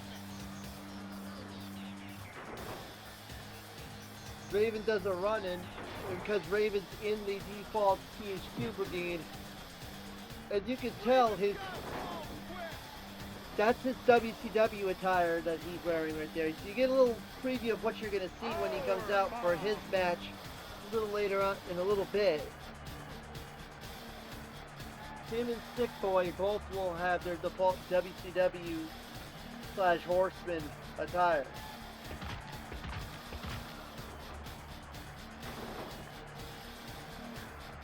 As Raven helps out John Ardell. Actually, helps out Jim Keeley. Raven's helping out Jim Keeley. Pile driver. Surprised John Ardell hasn't called for a run-in his own right.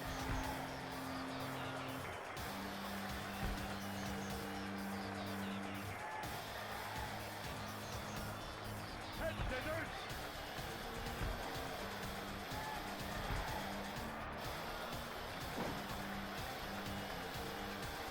Up. John Ardell's gonna probably making not the best decision by going for a grapple with seconds left on the countout. Jim Keeley advances on to round number 3.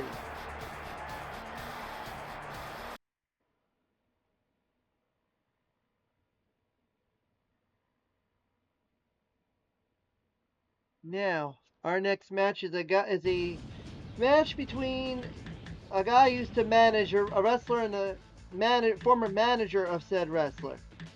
Bobby the Brain Heenan was the former manager of Meng, and now they're going to face each other. Manager in WWF, I should say. Meng was part of the Heenan family.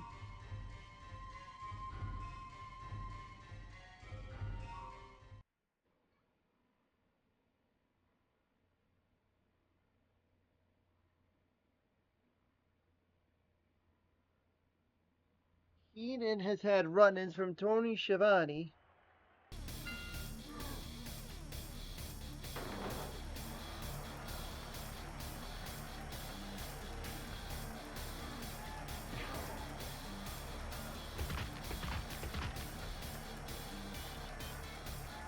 Jimmy Hart, Kaz Hayashi.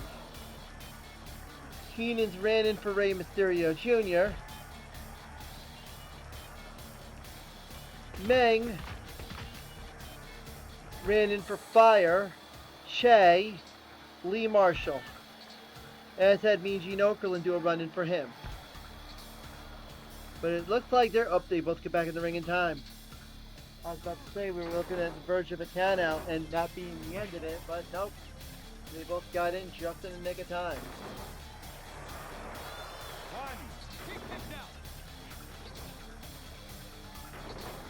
Heenan coming off the win over Chris Jericho in the first round in a rematch of the World Heavyweight Title Tournament second round. Power bomb. One. He kicked out.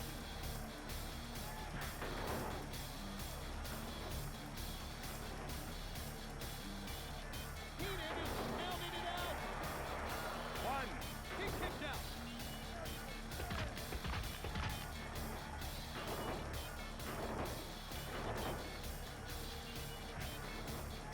Them trying him out of combat.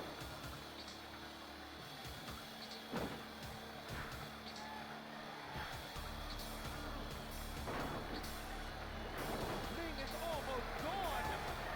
Stevie Ray coming in. He kicked out. Stevie Ray coming in to help out Meng. Stevie Ray, who just got knocked out in the second round, just got eliminated from the tournament, is now coming in to help out Meng. Stevie Ray's putting a heavy hurt on. Head scissors. Who does Heenan call out? Heenan's gonna pass out.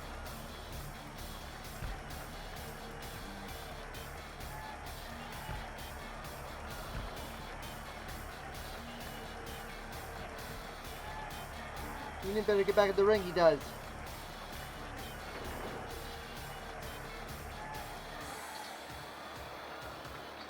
Pile driver. Pile driver.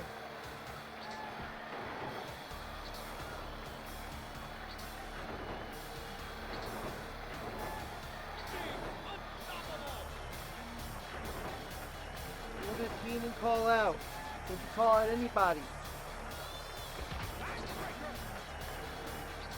1, 2, 3. No. Ming Meng advances on to round number 3. 2-point win. So Meng versus Jim Keeley in round number 3.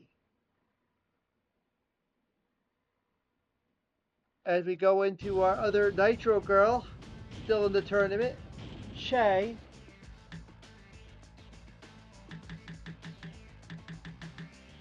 And she will take on the only flock member remaining, and that being Van Hammer.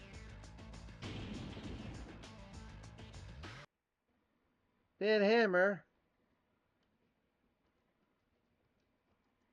ran in for Reese and has had a run in from Horace.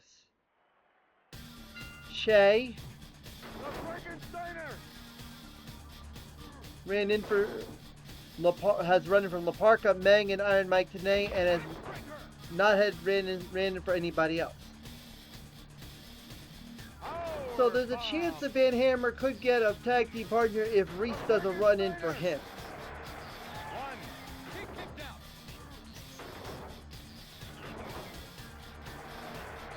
1. He kicked out. Backbreaker.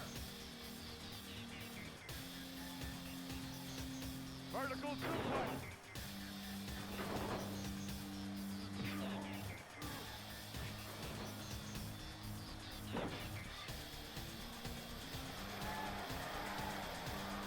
Off the turnbuckle.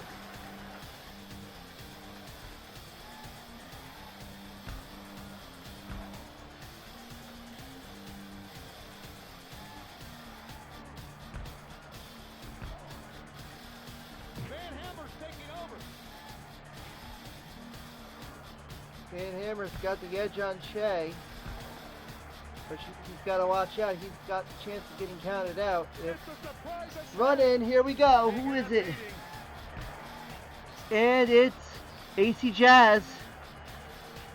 AC Jazz doing the run-in for Che. So Nitro Girls watching out for each other.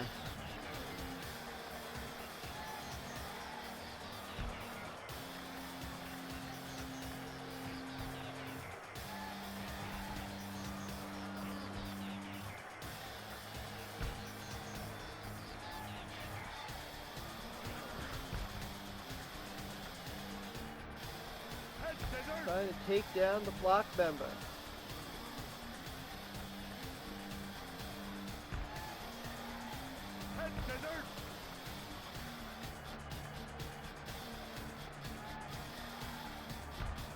It looks like they're going to succeed. The flock has been eliminated. Van Hammer gets counted out. AC Jets helps out Che, advance on to round number 3. So that means that the two Nitro Girls that came in the round number 2 are advancing on to round number 3. And now we go into our next match with the one former flock member that's now turned into a THQ representative, Raven, will take on Sanders Keel, the head of THQ. One of the head honchos, I should say, or, well, one of the known faces of THQ. So it's like a THQ infight in name with a former leader of the flock. Now, him and Sick Boy have defected.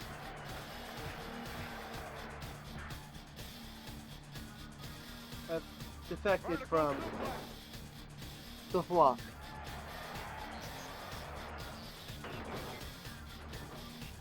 So this will be another match where there's no tag team ramifications because they both already have tag team partners.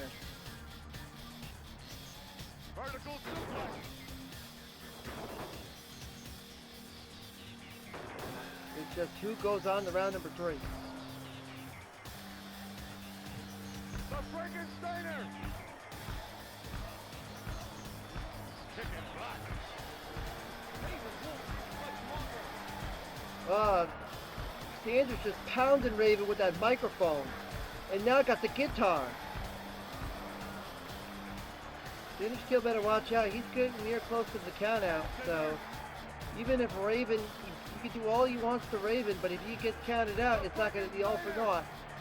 Raven gets back into the ring, even gets back out of the ring, and that's going to actually help Raven. No, Sanders Keel just gets in time.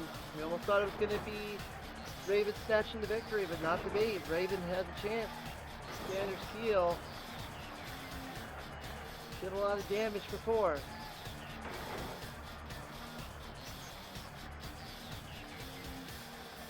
Now Raven gets some life back, he's going to have to work for it.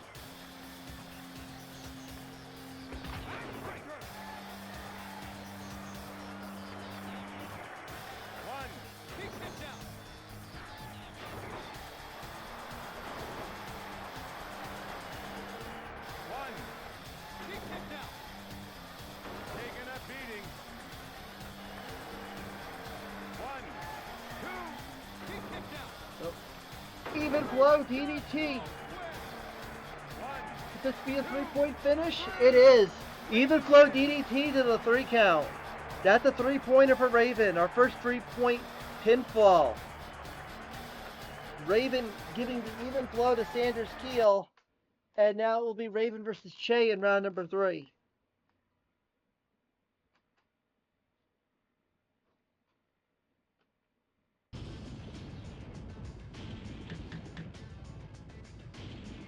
And now we have our next match will be another WCW versus an Inlander. Prince Iakea, come off the win over Rick Steiner, will take on Stingray.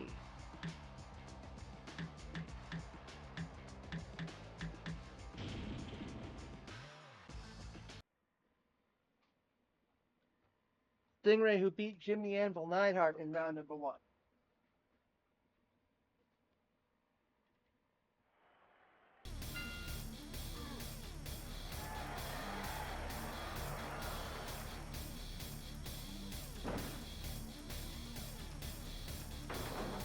Stingray, who's got a run-in from Sleep Step Ed, but ran in for Dynamite Johnny. IAK's got run-ins from Rocco Rock, Doug Dillinger, and Tigress, and has done run-ins for Jimmy Hart.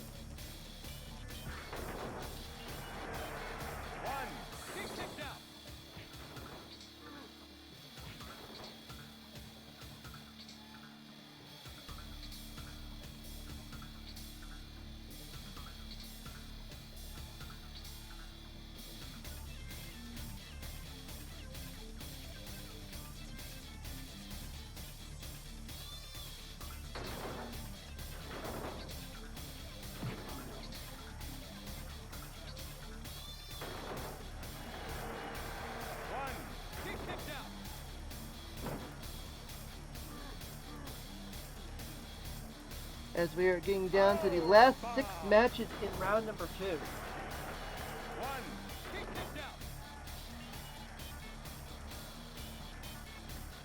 Main objective, make sure we get round number 2 in the books.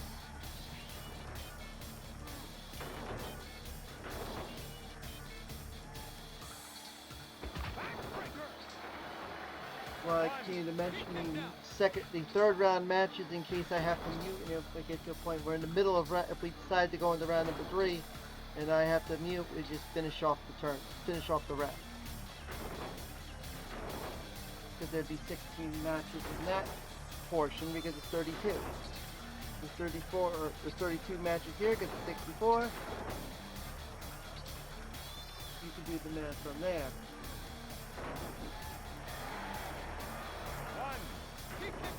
Run in, who is it? Uncle Monkey is coming in to help Stingray. So Stingray's got assistance from Uncle Monkey.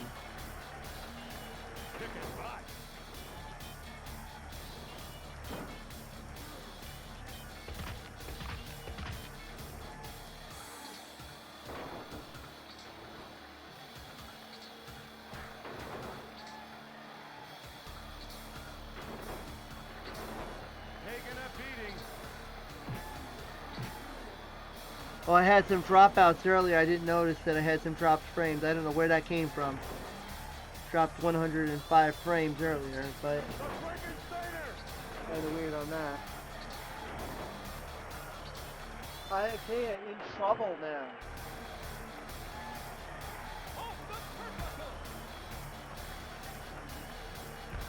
Does IAK call for a run-in?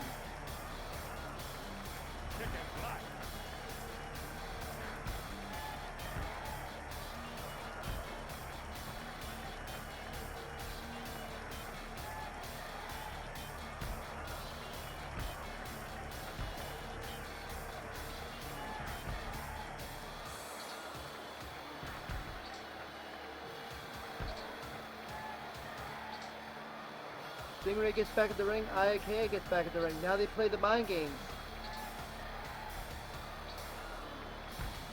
At some point, does IAK call for a run-in?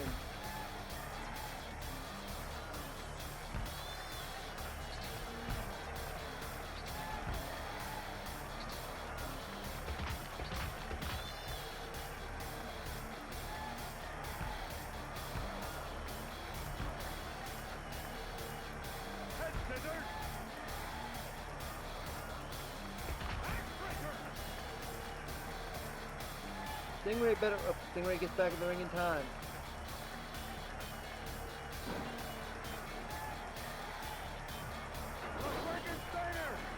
Yes, Stingray goes for the cover on Ikea and gets the win. Dominates, destroys Prince Ikea literally. So Stingray goes on to round number 3.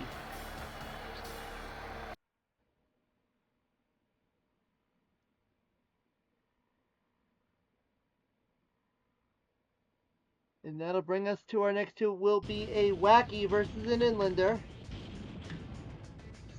As it will be Starfish against Dynamite Johnny.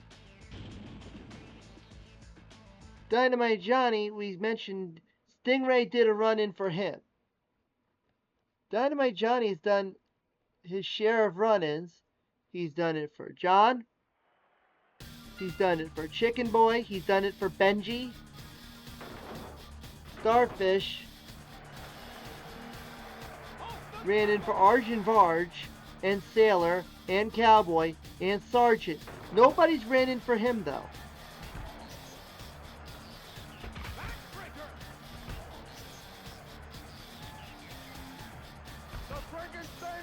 Could this be the round Starfish gets himself a run-in and maybe establishes himself a tag team partner?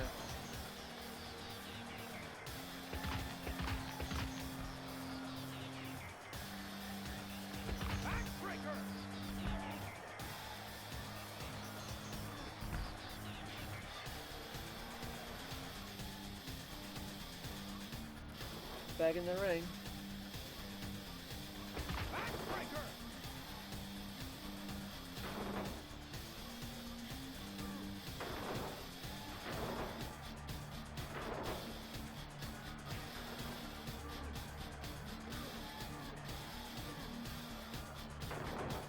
That there.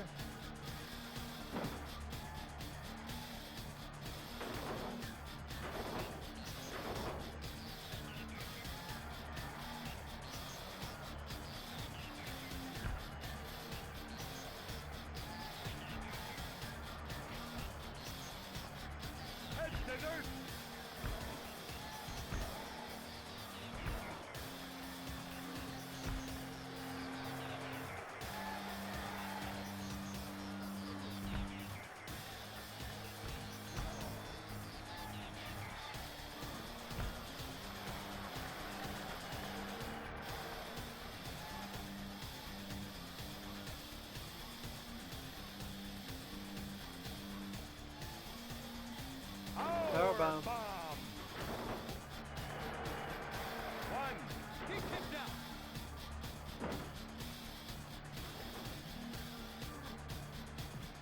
The Frankensteiner. One. He kicked out.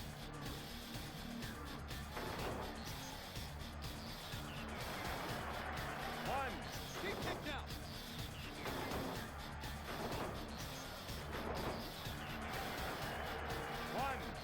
Starfish gets the 1 count.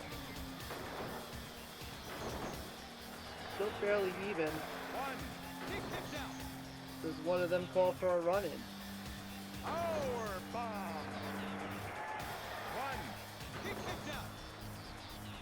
And here we go, running, and that is Uncle Monkey running in for Dynamite Johnny. So Uncle Monkey, who just did a run-in for Stingray,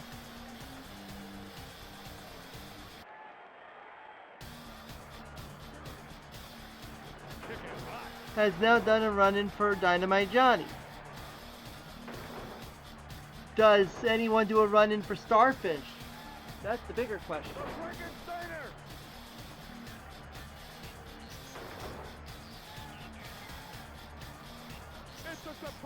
And who is it?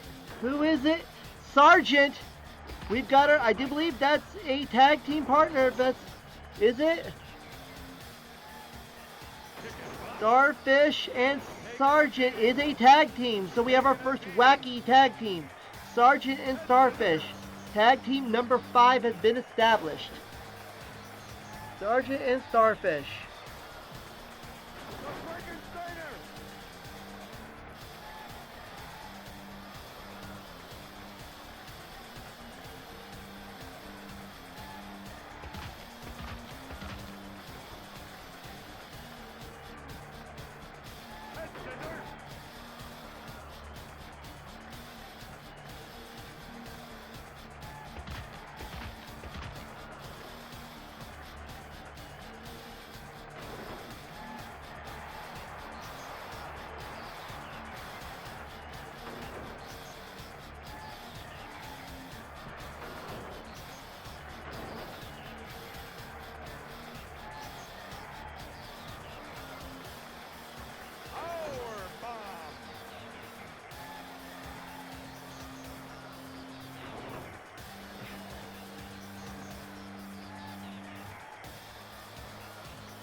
And the win for Dynamite Johnny, unfortunately. So Starfish got a tag team partner, but Dynamite Johnny gets the victory by the count. Dynamite Johnny advancing on to round number 3. He's got himself a inland in fight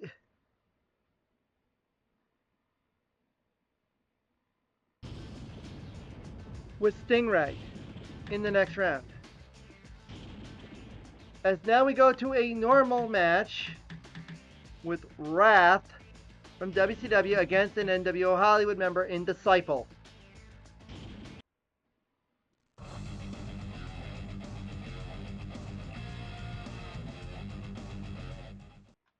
I am the disciple. This is the end.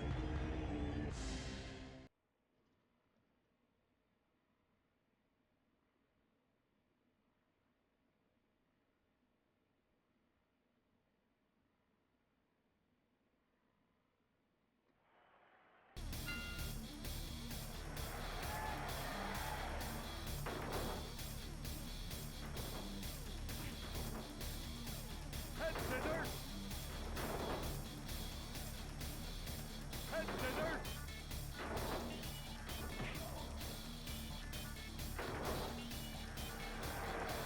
Kick kicked out. 1. Kick kicked out.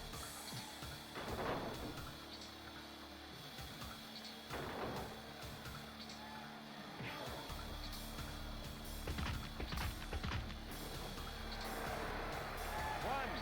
Kick kicked out. 1. Kick kicked out. 1. Kick kicked out. So now we've got 5 tag teams established. As we're down to our last 4 matches of round number 2. And honestly, this is the last of the quote-unquote normal matches. Everybody else will have is a wacky or an inlander. There's a couple of real wrestlers, but they're mostly wackies and inlanders sprinkled in. And well, one of them that's actually has an alter ego. I would consider a wacky with one of which would being a wacky who also is a reskin of a developer. You will see who when we get to it.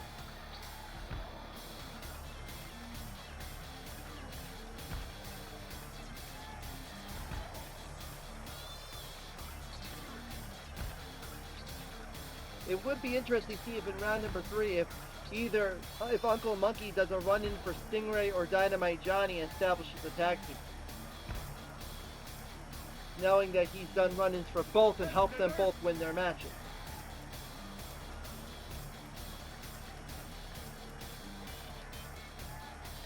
So now we have 5 tag teams. We officially now have our first wacky tag team. We still have a lot more to go. Disciple can get himself a tag team partner. There are a couple of candidates that he has done run-ins for us, so.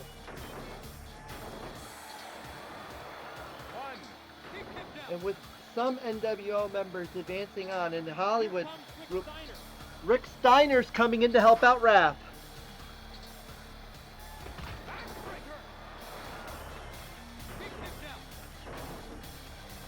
Rick Steiner's just insane.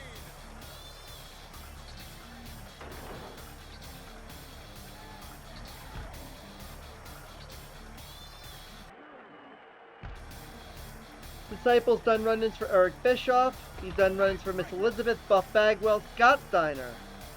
And only Scott Hall's done a run-in for him.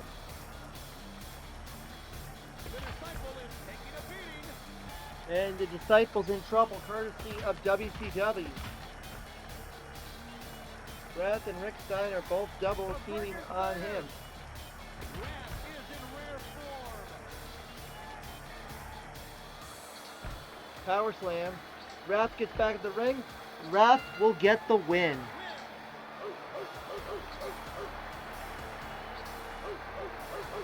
Wrath, who made it to round number 3 in the World Heavyweight Title Tournament, advances on to round number 3 here in the U.S.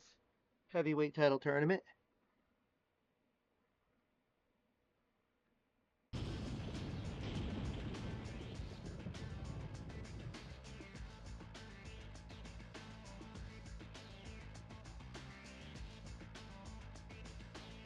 So now we go into our next match. It will be an inland developer against a real wrestler. As you can see, I made Sergeant and Starfish into the THQ Brigade because, well, to keep them out of the wackies, because we do have a couple of wackies left to go, and we want to make sure that's fair.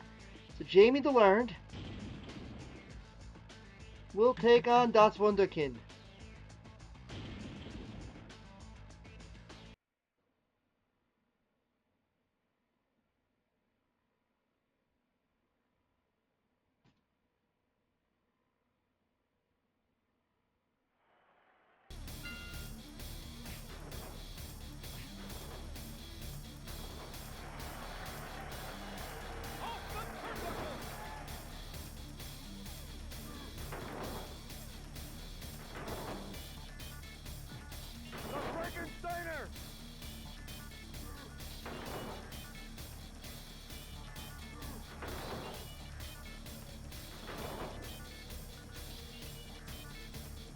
Wright has done run-ins for Juventud Guerrera, Sonny Ono, La Parca, and has had a run-in for Doug Dellinger.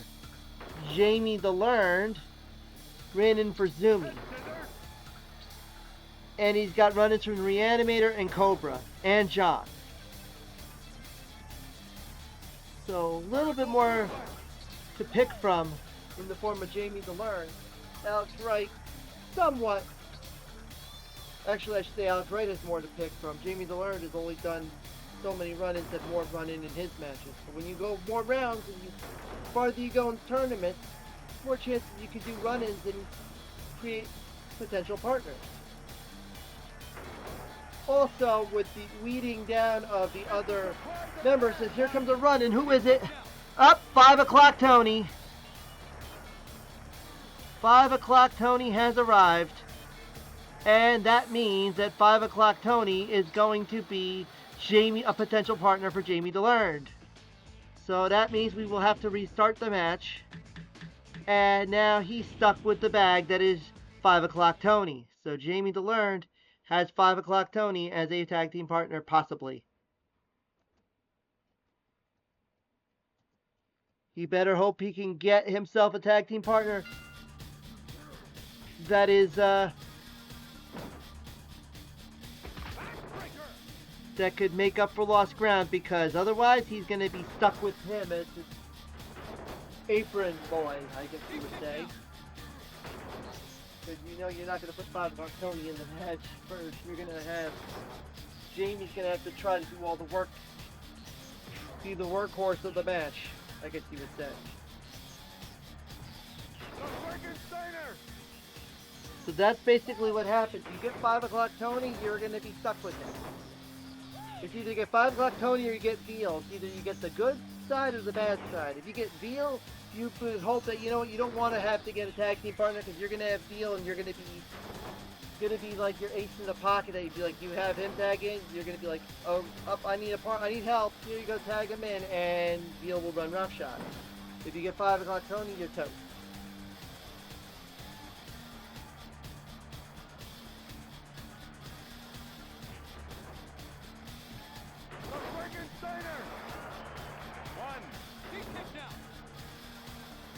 So Jamie DeLearned can avert himself from getting 5 o'clock Tony if he gets himself another one of his guys he did a run-in for.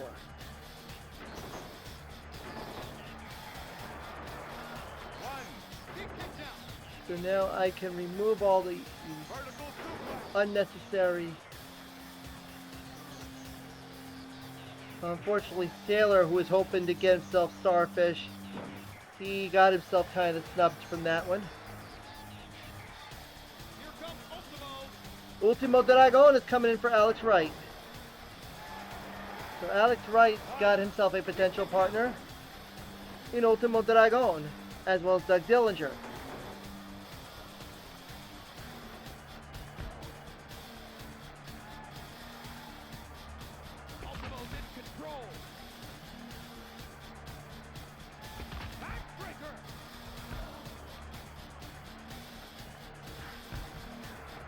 Well, Astronaut lost himself a potential tag team partner. He has to really rely on Gorilla or someone else, because now his partner's gone.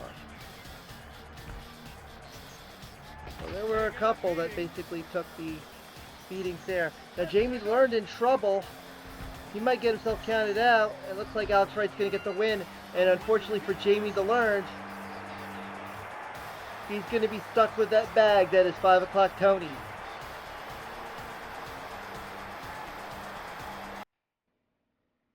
So Alex Wright advancing on to round number 3 to take on Wrath in a very WCW match.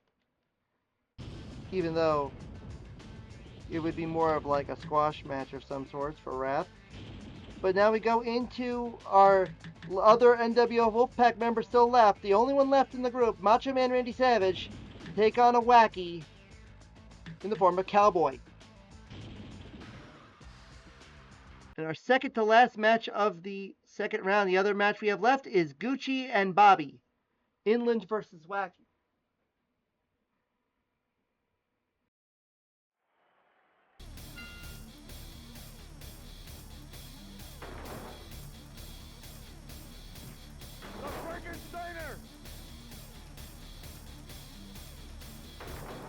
Savage only has had Lex Luger do a run. He has not ran in for anybody else. Cowboy, Tiffany Payne, Bessie, and he's also ran in for Adam, and he's ran in for the Chief. So there is a chance if he gets Adam or the Chief, he'll get himself a tag team partner. Savage needs to work on getting himself some more established partners. Unfortunately, he is the last nWo Wolfpack member still in competition, so we will not have any nWo Wolfpack members teams being established. We will have to wait until the TV title tournament to see if anybody's going to get into the fray there.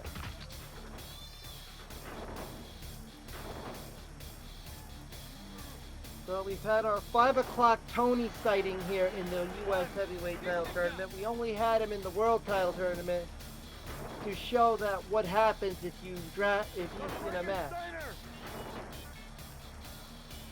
So obviously with this tournament we were able to take Veal out, and with that we took 5 o'clock Tony out.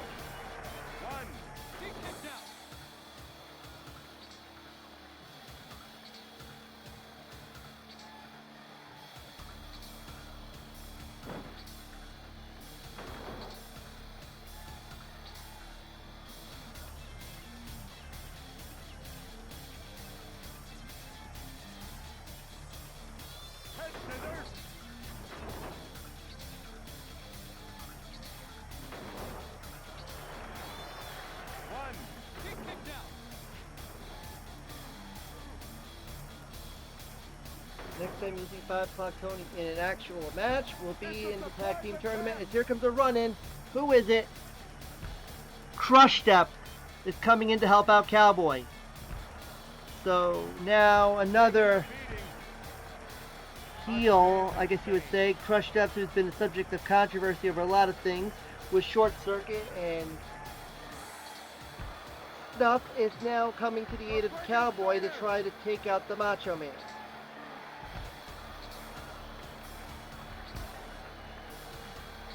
Savage gets back in the ring in time. The match continues, and with that also, Cowboy got in time.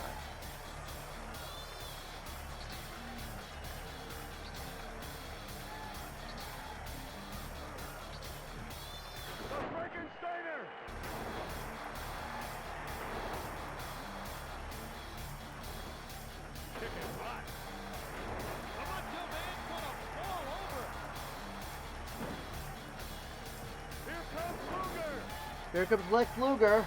Luger just got knocked out in his match against Lee Marshall. Already established partner for Savage. Already, a potential partner for Savage. Reinforcing that. Not going to really help his cause. Help Savage's cause.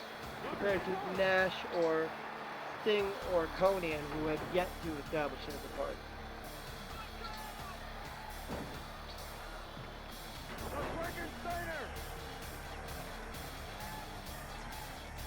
Savage, if if Cowboy would have stayed down, if it would have left Cowboy down, Savage maybe would have went up for the flying elbow.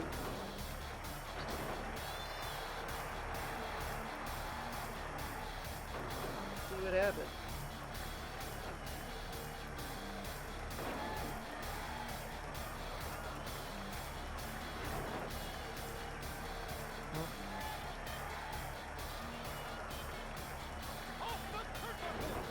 That's not the flying elbow, that's just a generic elbow drop.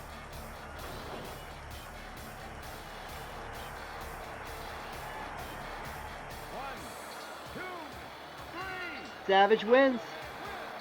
So Wolfpack stays in, courtesy of the Macho Man. So there's a chance that Macho Man might get himself the U.S. Heavyweight title. He goes on to the round of 32 as we go to our final match of round number 2, as it will be a Wacky versus an Inland Developer. Bobby will take on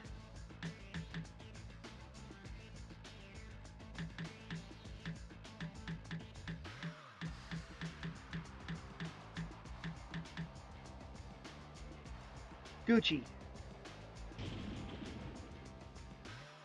Now Bobby could get anybody as his run-in. He's got Wackies already with Hoof-Hearted and Tiffany.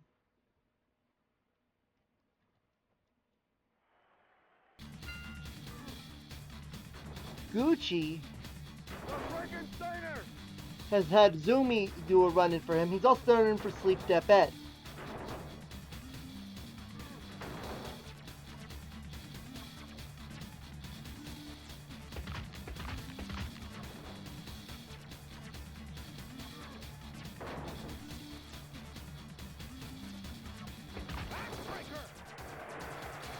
It's been 2 hours and 20 minutes we've been doing this round. And this round's about to be completed.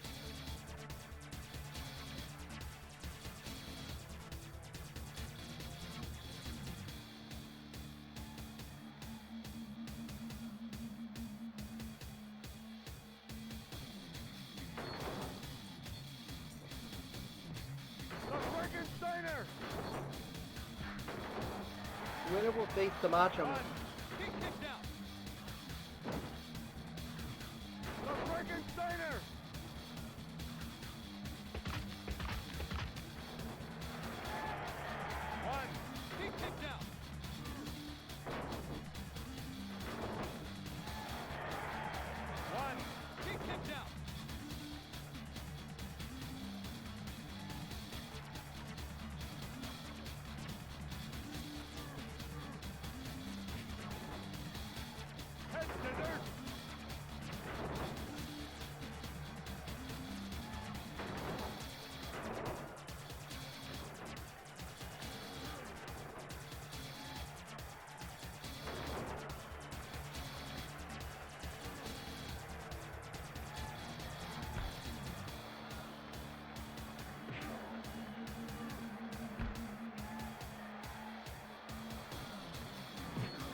I do believe,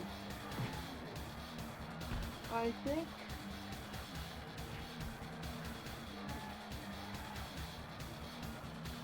I might go into round number 3 on this and just do that. So we'll do round number 3, and that will be on this VOD. So we'll get us down to the round of 16. Then definitely once we get to the round of 16, I'm gonna hold that to the very last chance I can get.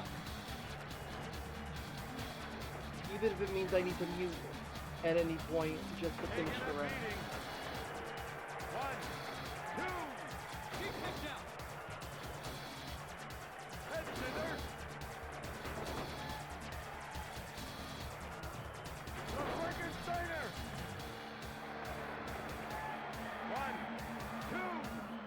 Nope.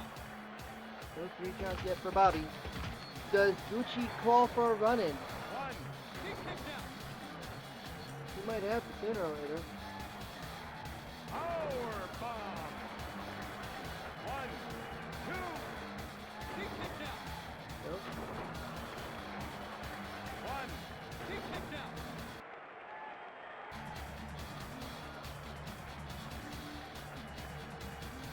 barring any unforeseen occurrences, I think that'll be the plan.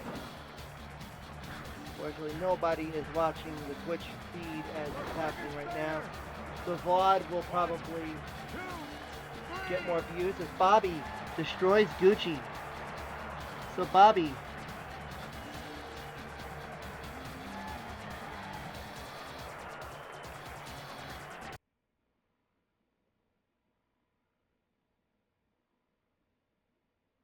Bobby and Savage will be the part of the round of 32. So we go into the round of 32.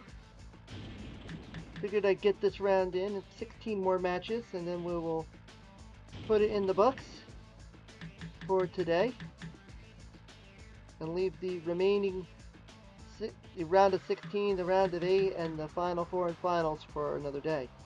So we'll start with our nWo Wolfpack, or nWo Hollywood member Vincent, who won our first match beating Rowdy Piper early in this video, and he'll take on Glacier, who just beat Hollywood Hogan by pinfall. Level up.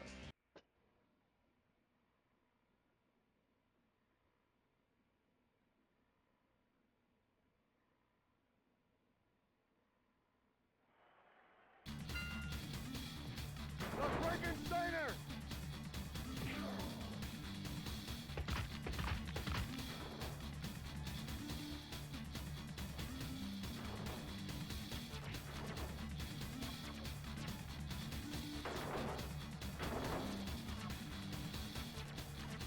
Backbreaker!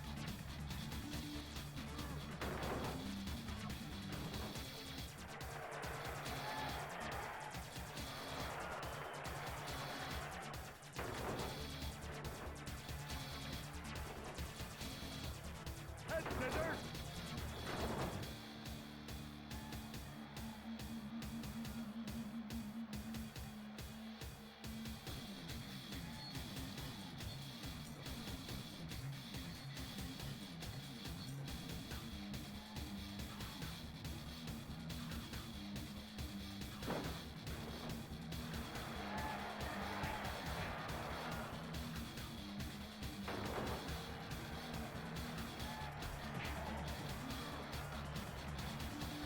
Backbreaker! Backbreaker!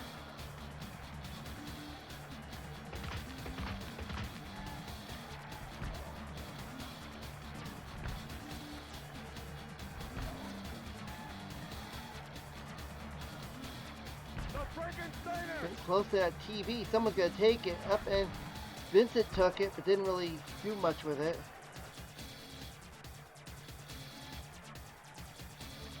Vertical suplex!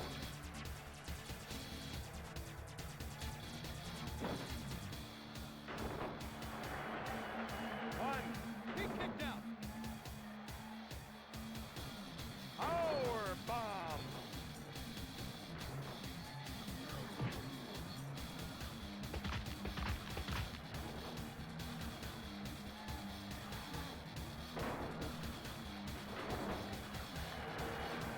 He kicked out.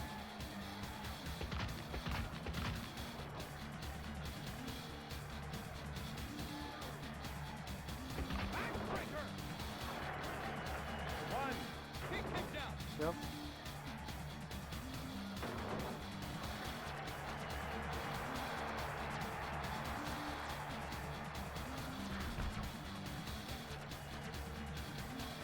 Backbreaker! Yep. Vincent's got the pool stick Taking a and beating. bludgeoning Glacier with it. Head scissors! Glacier doing the torture rack pose.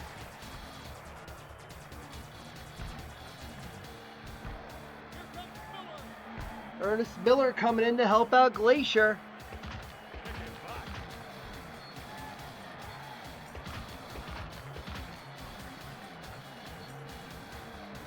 Head scissors! Glacier wins. By countout. So Glacier advances on to the round of 16. Thanks to his one of his original tag team partners. As now we go into our next match, Mean Gene Okerlund, coming off the win over the Barbarian, now has to face an nWo Hollywood member, Bryan Adams.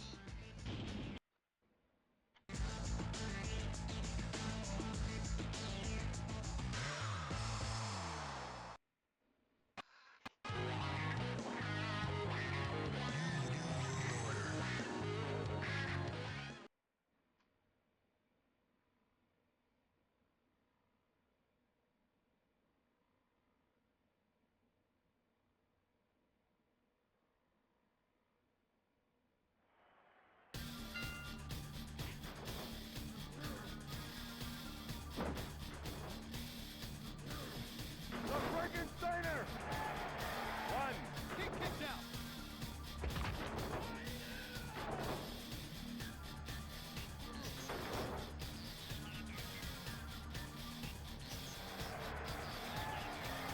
Off the turnbuckle. Bryan Adams, who did use his tilt-a-whirl backbreaker to beat the astronaut, but did not go for the pin directly after the move. He ended up doing a knee drop, which voided him from getting that 3 points. He kicked You out. need to hit your finisher and go immediately for the pin for a 3 count to get the 3-point victory.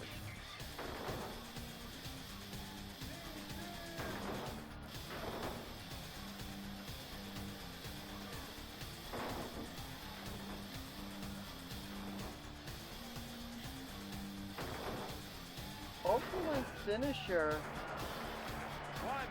He kicked out.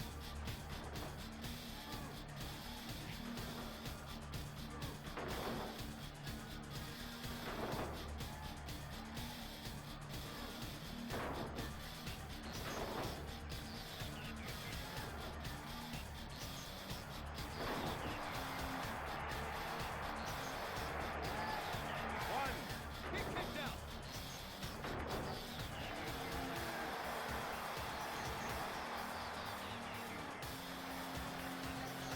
is the torture rack. One. He kicked out. One. He kicked out.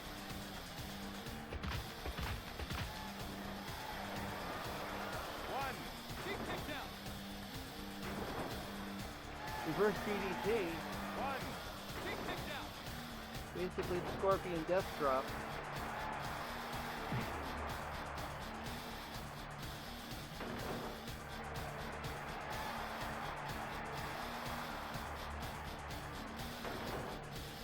Running, here's Vincent.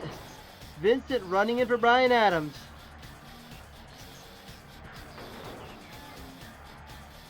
Vincent coming off the loss just before Kicking butt. is now trying to get even in WCW by taking out two of their head announcers. Getting pounded. Who does Mean Gene call out for a run-in? Backbreaker.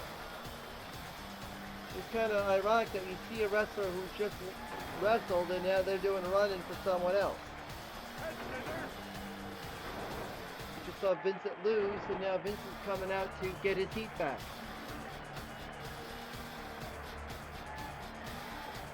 Head scissors. Bryan Adams. Still leading. Oh, reverse DDT by Okerlund. That's not going to work.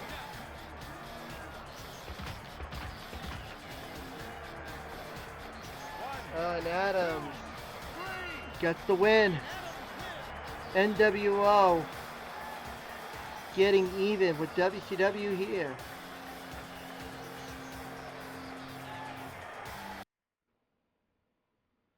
As it will be Glacier and Bryan Adams in round number 4. As now we get away from the nWo for a change because we go to WCW versus the Horsemen. Booker T takes on one of the 3 Horsemen still in competition. That is Mongo. consider this a normal match between these two, especially when they fought each other for tag teams and such. The Horsemen against Harlem Heat or something like that during '97.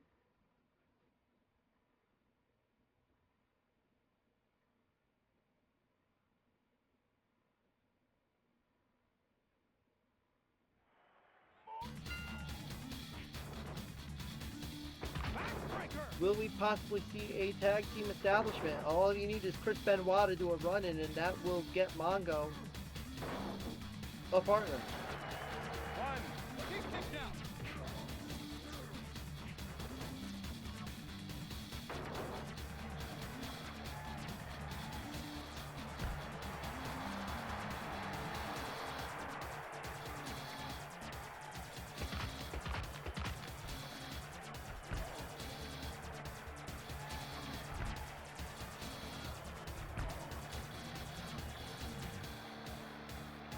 Power bomb.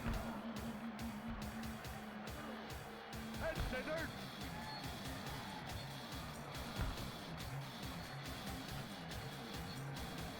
McMichael's finisher is the tackle that Rick Steiner and Jim the Anvil Neidhart both had. They gave Mongo that, which is fitting with him being a former Chicago Bear. That makes sense to give him a football move, even though his finisher move, I believe at the time, was a pile driver.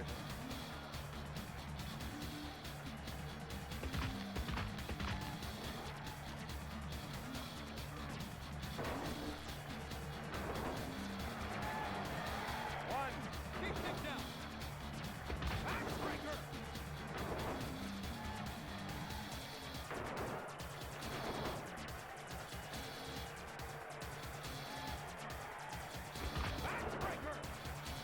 Surprisingly, it's not even one of his special moves, as there's Ric Flair coming in to help out Mongo. So the first time we're seeing Flair do a run-in for McMichael. So Flair and Arn Anderson have both ran in for Mongo.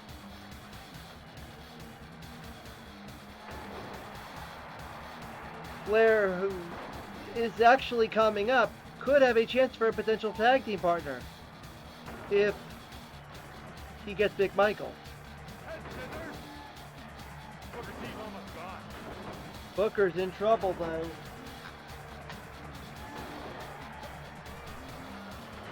Does Booker call for a run-in? He probably will have to.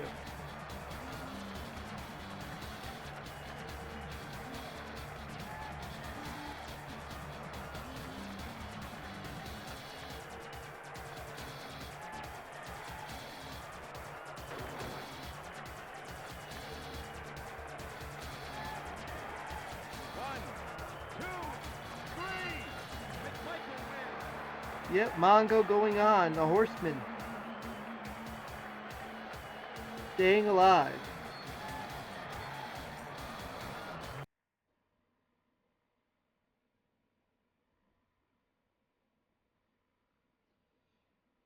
As now we go into our Nitro Girl versus a Wacky match. As it will be Tigress taking on the Robot.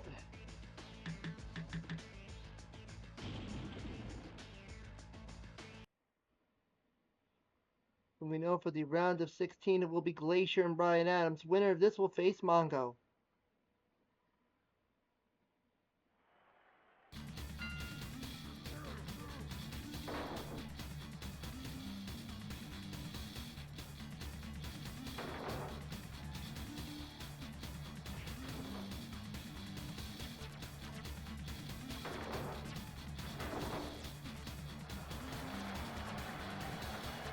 Now, in the case of Wolfpack and Horsemen being the two that have odd numbers of members, whichever one breaks down, whichever one is the first to have one remaining, whoever the second is going to be will now automatically go to that stable. So if it's a One.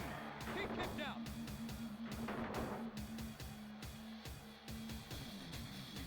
Backbreaker.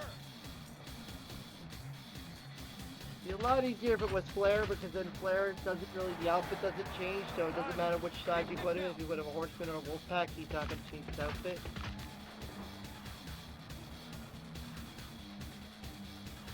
Some might make sense, some might not, as far as Horseman's concerned. Like if Sting or Luger are the last ones left, you know, them becoming Horsemen might make a little bit more sense. Versus, you know, I guess, even though I've seen the Benoit and Malenko Wolfpack outfits are pretty snazzy with the Wolfpack shirts. I believe Malenko did wear his pants from that. Kind of looks weird for them. I believe Mongo's the same way. Arn probably the same thing. Benoit's probably looks the most unique because it's the same pants that he wears, you know, but with a Wolfpack sleeveless.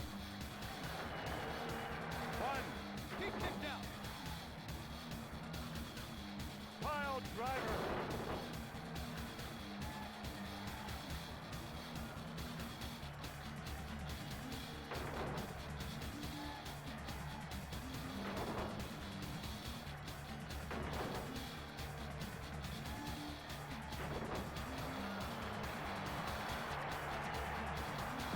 It's a surprise attack.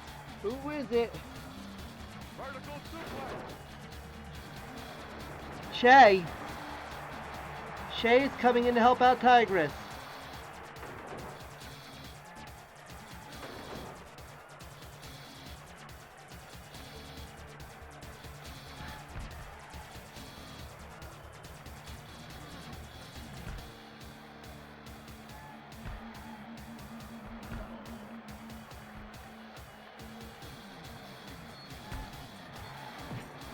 So, ironically, with Tigress and Shay still in competition, well, Shay's still in competition, there's a chance that if you get Tigress to a run-in, establish them as a tag team.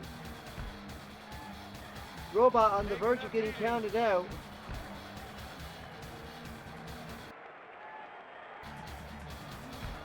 And Tigress gets back at the ring just in time to get the win. So a Nitro Girl continues on in the form of Tigress.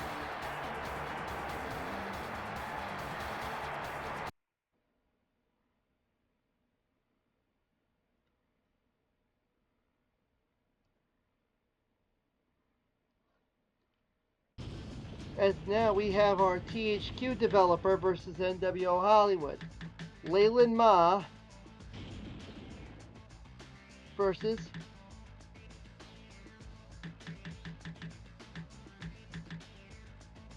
Kurt Hennig.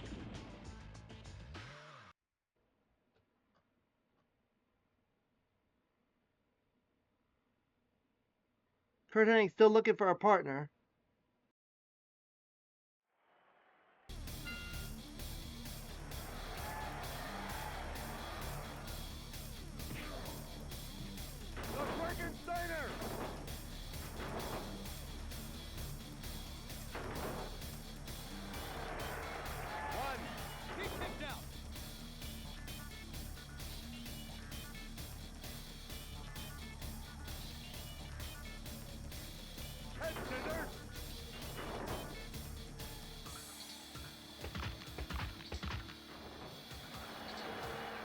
Steve Michael versus Tigress will be in the round of 16, just on that confirmation.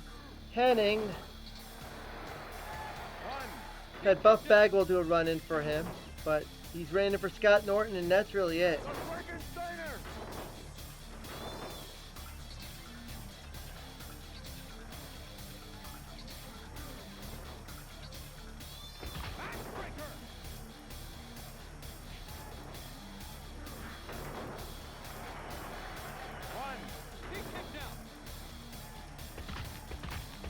About already 1/4 of the way through the round of 32.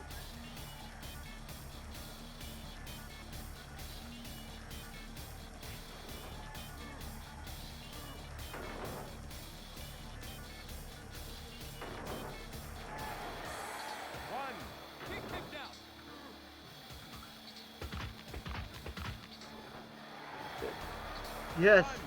No, unfortunately, Vincent did not win. He got counted out.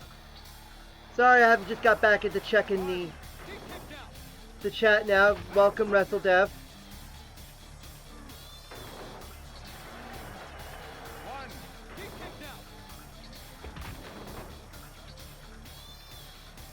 Yeah, you should have checked Trivago. Yep, Booker. Yeah, Leland Palmer over Leland Ma. Well, Leland Ma's went his share of rounds, both in Melly's tournament. I mean, and also he went to the round of 64 in the World Heavyweight title, but then ran to Wrath and suffered the L there. But he went one round farther here. Who knows what could happen for him in the TV title tournament, provided he doesn't win this tournament, or the tag team title tournament. Kurt Hennig would like to have him focus on being in the TV title tournament. You know, I'm trying to figure out also how to put the chat box in here, because in case I want to... I've been trying to toy around with widgets and stuff like that with the Streamlabs, but for some reason I can't seem to see I can't seem to put a proper, like, even if it's just a chat, you know, log that shows up for 10 seconds and disappears, something of that. I want to be able to work on getting that on here. So for times where I can't be on the mic, I could use this. And I could type up whatever needs information to go for references as it happens. That's like the only setback with I was doing the last time I was streaming when I had to go off mic.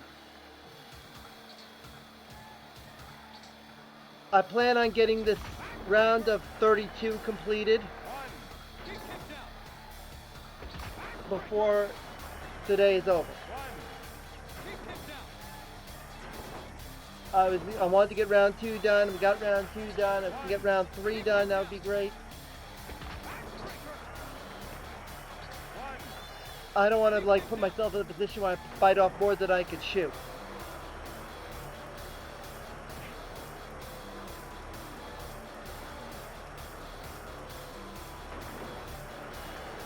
When I know I have to go off mic, that's usually when I'm gonna probably put it in the books for the day. But if I otherwise, maybe I'll go a little farther. We'll see what happens. Hennig's in trouble. Leyland Ma, 30 seconds. Hennig's gonna need a lot. Hennig's gonna need a run-in to really help his cause. I'm amazed we have not seen one yet.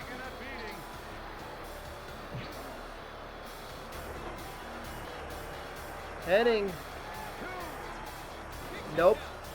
Not enough. They're both going at it. They're trying to get every little bit. Hennig, back body drop, back suplex. Nope, kick out. Nope, they're getting close. Gonna get down to the wire. Kurt Hennig just barely wins it. It got tight at the end. Kurt Hennig staying on. Leyland Ma out of here in round number 3. And so that means that the next round, Kurt Hennig's opponent is going to be could be considered a normal match. Because this next match is Horseman versus WCW. Nature Boy Ric Flair against Chavo Guerrero.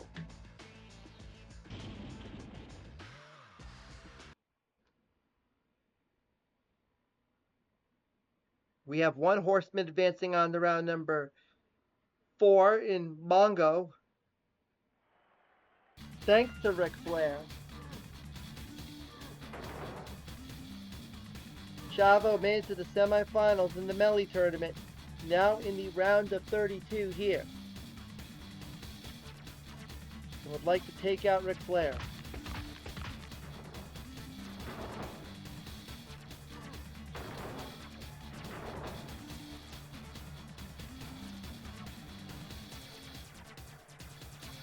Chavo's finisher in this game is the even flow DDT, because while his real life finisher at the time was Tornado DDT, which they don't have in this game. They don't have top rope. They don't have turnbuckle corner moves in this game as big moves. Even the blockbuster, which was normally a move that Buff would do off the top rope, he just does as a flip move here. It kind of looks weird.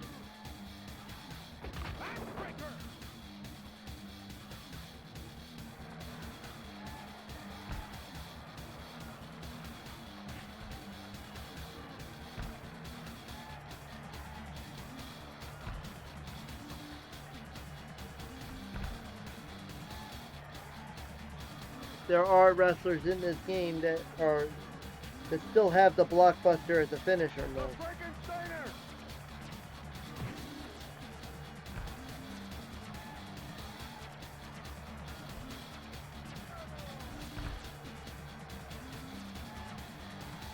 I know Mike Enos has it, but he's already out of competition. Chavo wins by countout.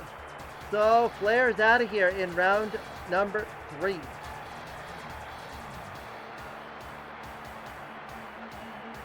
So it will be Chavo and Kurt Hennig in the round of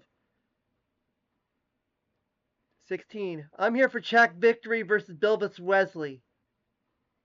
They don't have pro wrestling in this game. Yeah. Well, Jack Victory and Bilvis Wesley, that'd be something I'd have to play in ECW Anarchy rules. Dean Malenko is coming up next, our third horseman that's still remaining and could make it now a 2 out of 3 for the horseman, and he'll take on a wacky in the form of Claude Rains.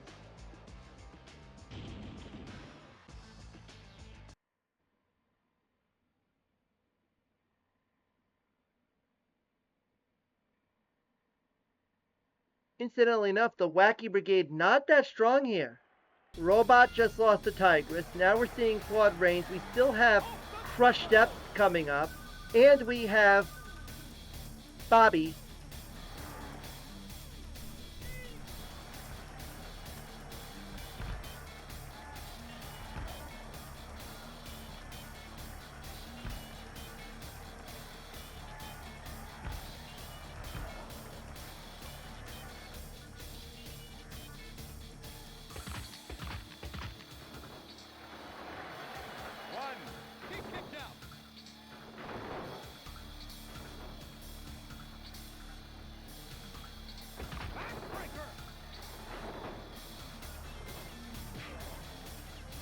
Yeah, typical. Countouts or time limits. But we've had a bunch of pinfalls. We've had a couple of... We had Kaz Hayashi winning with the Dragon Sleeper earlier. We had a finisher with...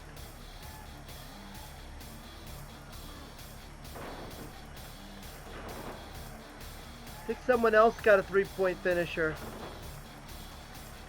Oh, Raven with the even flow DDT over Sanders Keel. So there have been a couple of them.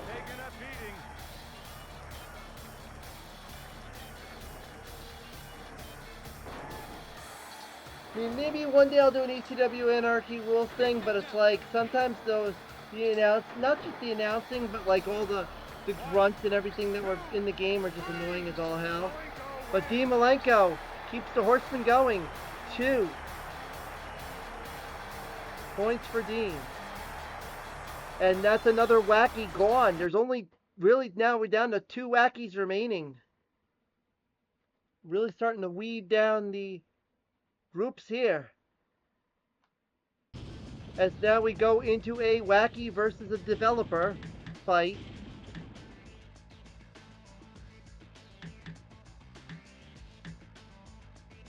MC Mike from Inland against Crush Depth, who's been the ire of a lot of things. He beat Bessie in the last round. He beat John in round number 1 when we started this tournament. And now he's running into MC Mike. As you can see, the Nitro Arena right here.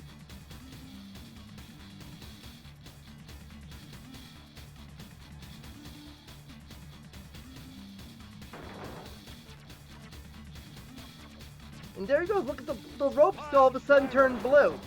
They were black earlier. I don't understand what's going on. But unfortunately, I'm going to have to mute my mic, so I'm going to have to do any chatting. I'll still chat. I'll leave you messages in the chat room. But we know right now it will be the winner of this match will face Dean Malenko in the round of 16.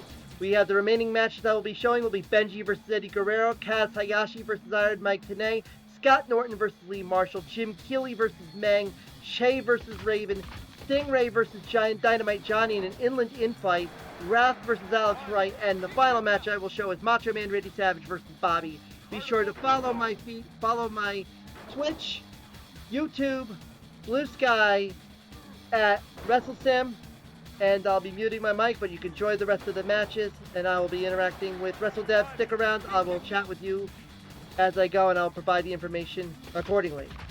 So, here we go.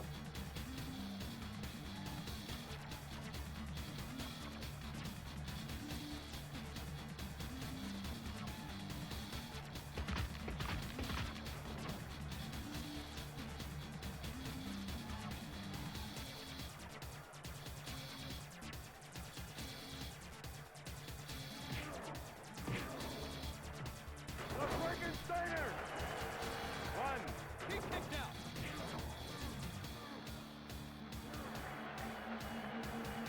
Off the turnbuckle.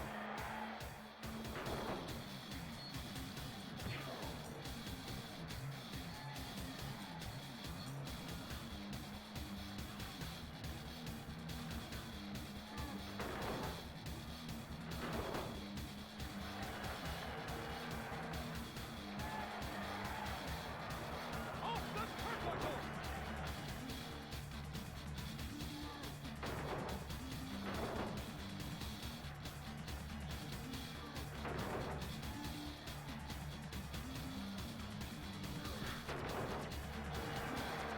One.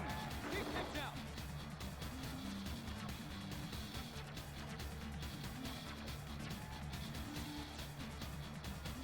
Head scissors.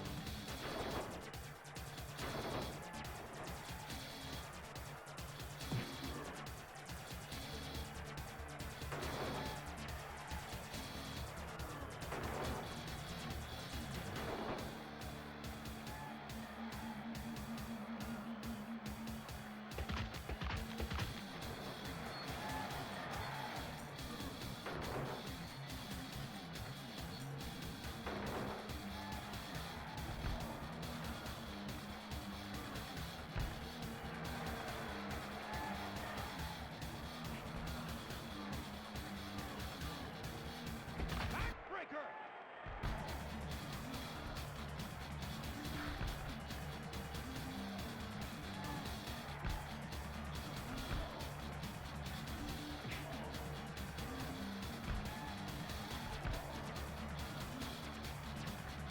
Head scissors.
driver.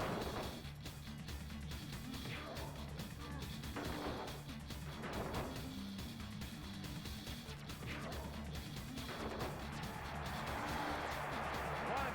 He kicked out.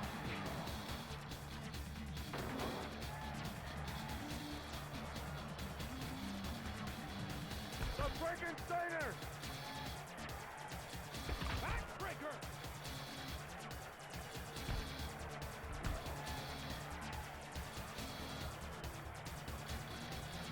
Vertical suplex.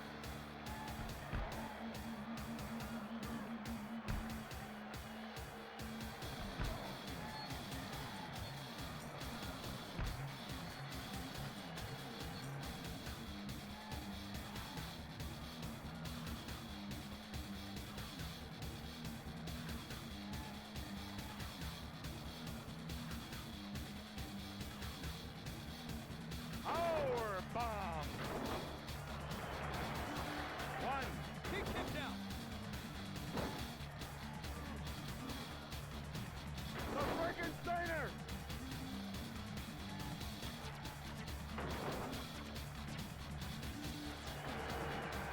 One.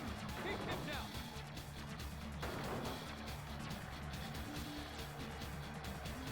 Head scissors.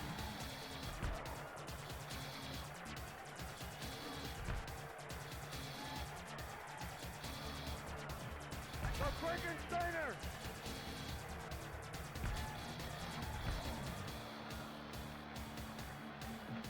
The Frankensteiner!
One.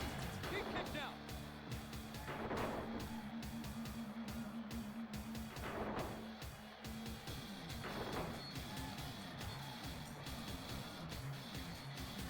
Power bomb.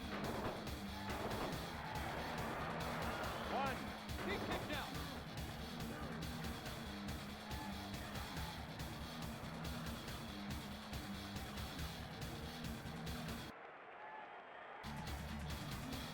Pile driver. One.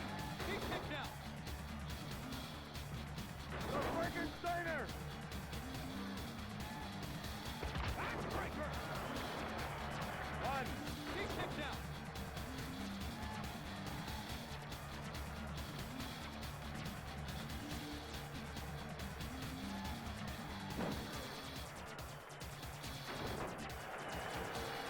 One. He kicked out.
suplex.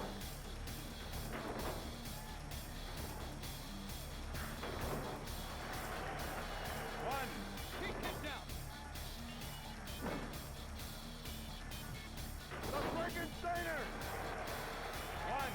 He kicked out. One. He kicked out.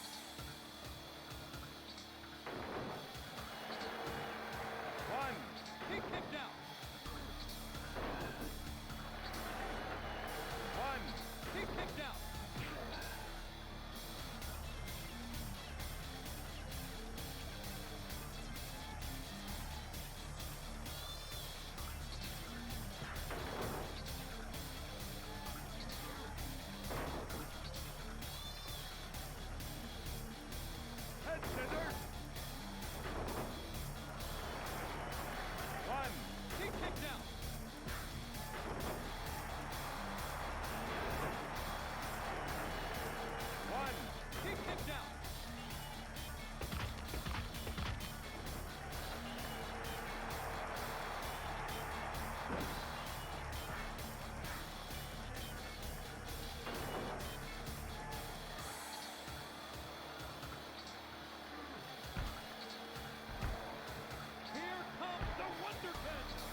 Vertical suplex.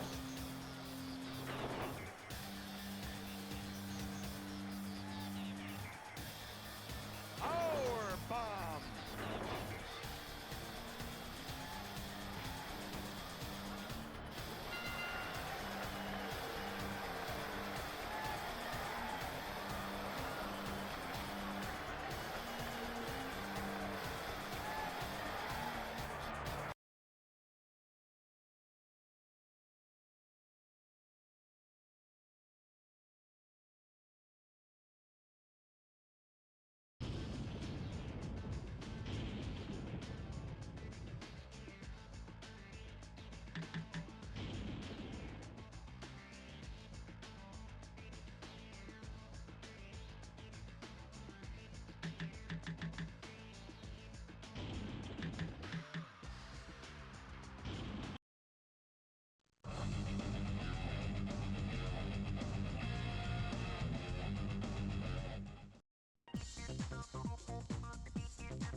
Off the turnbuckle.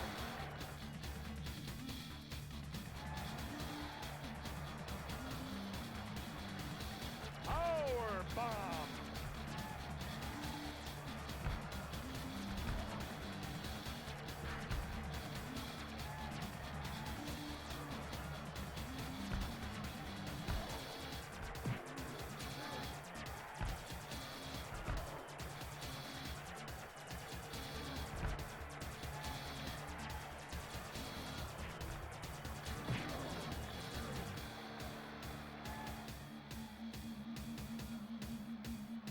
Backbreaker. One. He kicked out.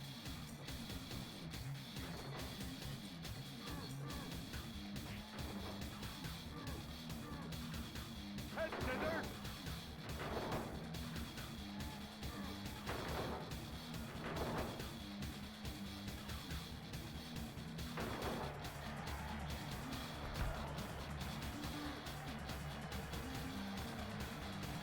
Vertical suplex.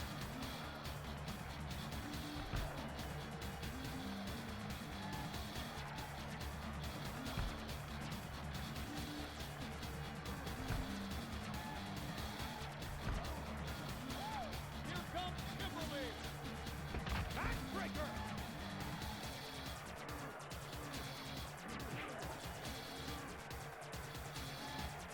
The Frankensteiner.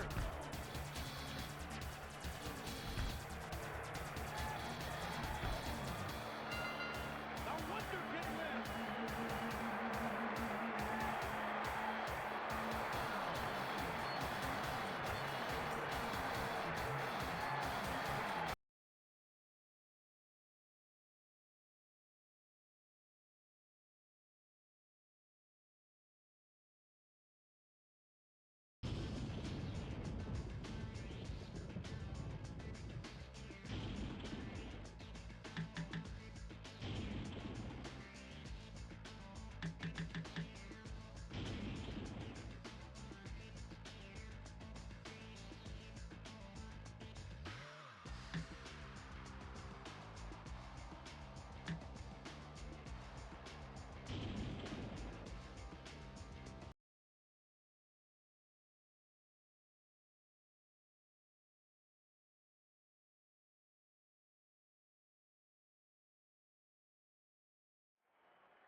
Vertical suplex. One. He kicked out.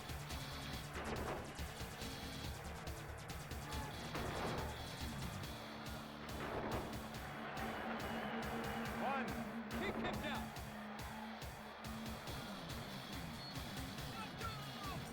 The Frankensteiner.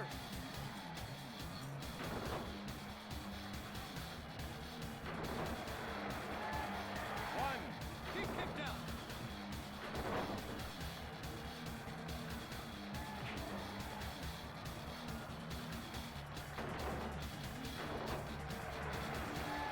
One. He kicked out.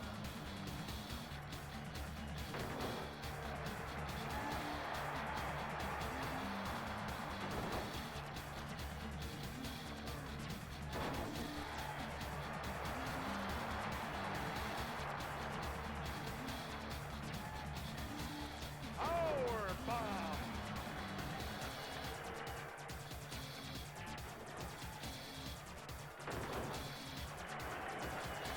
One. He kicked out.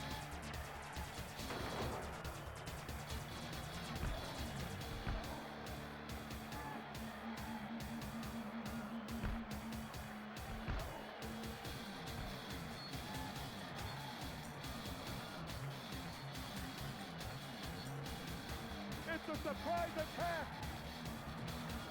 The Frankensteiner.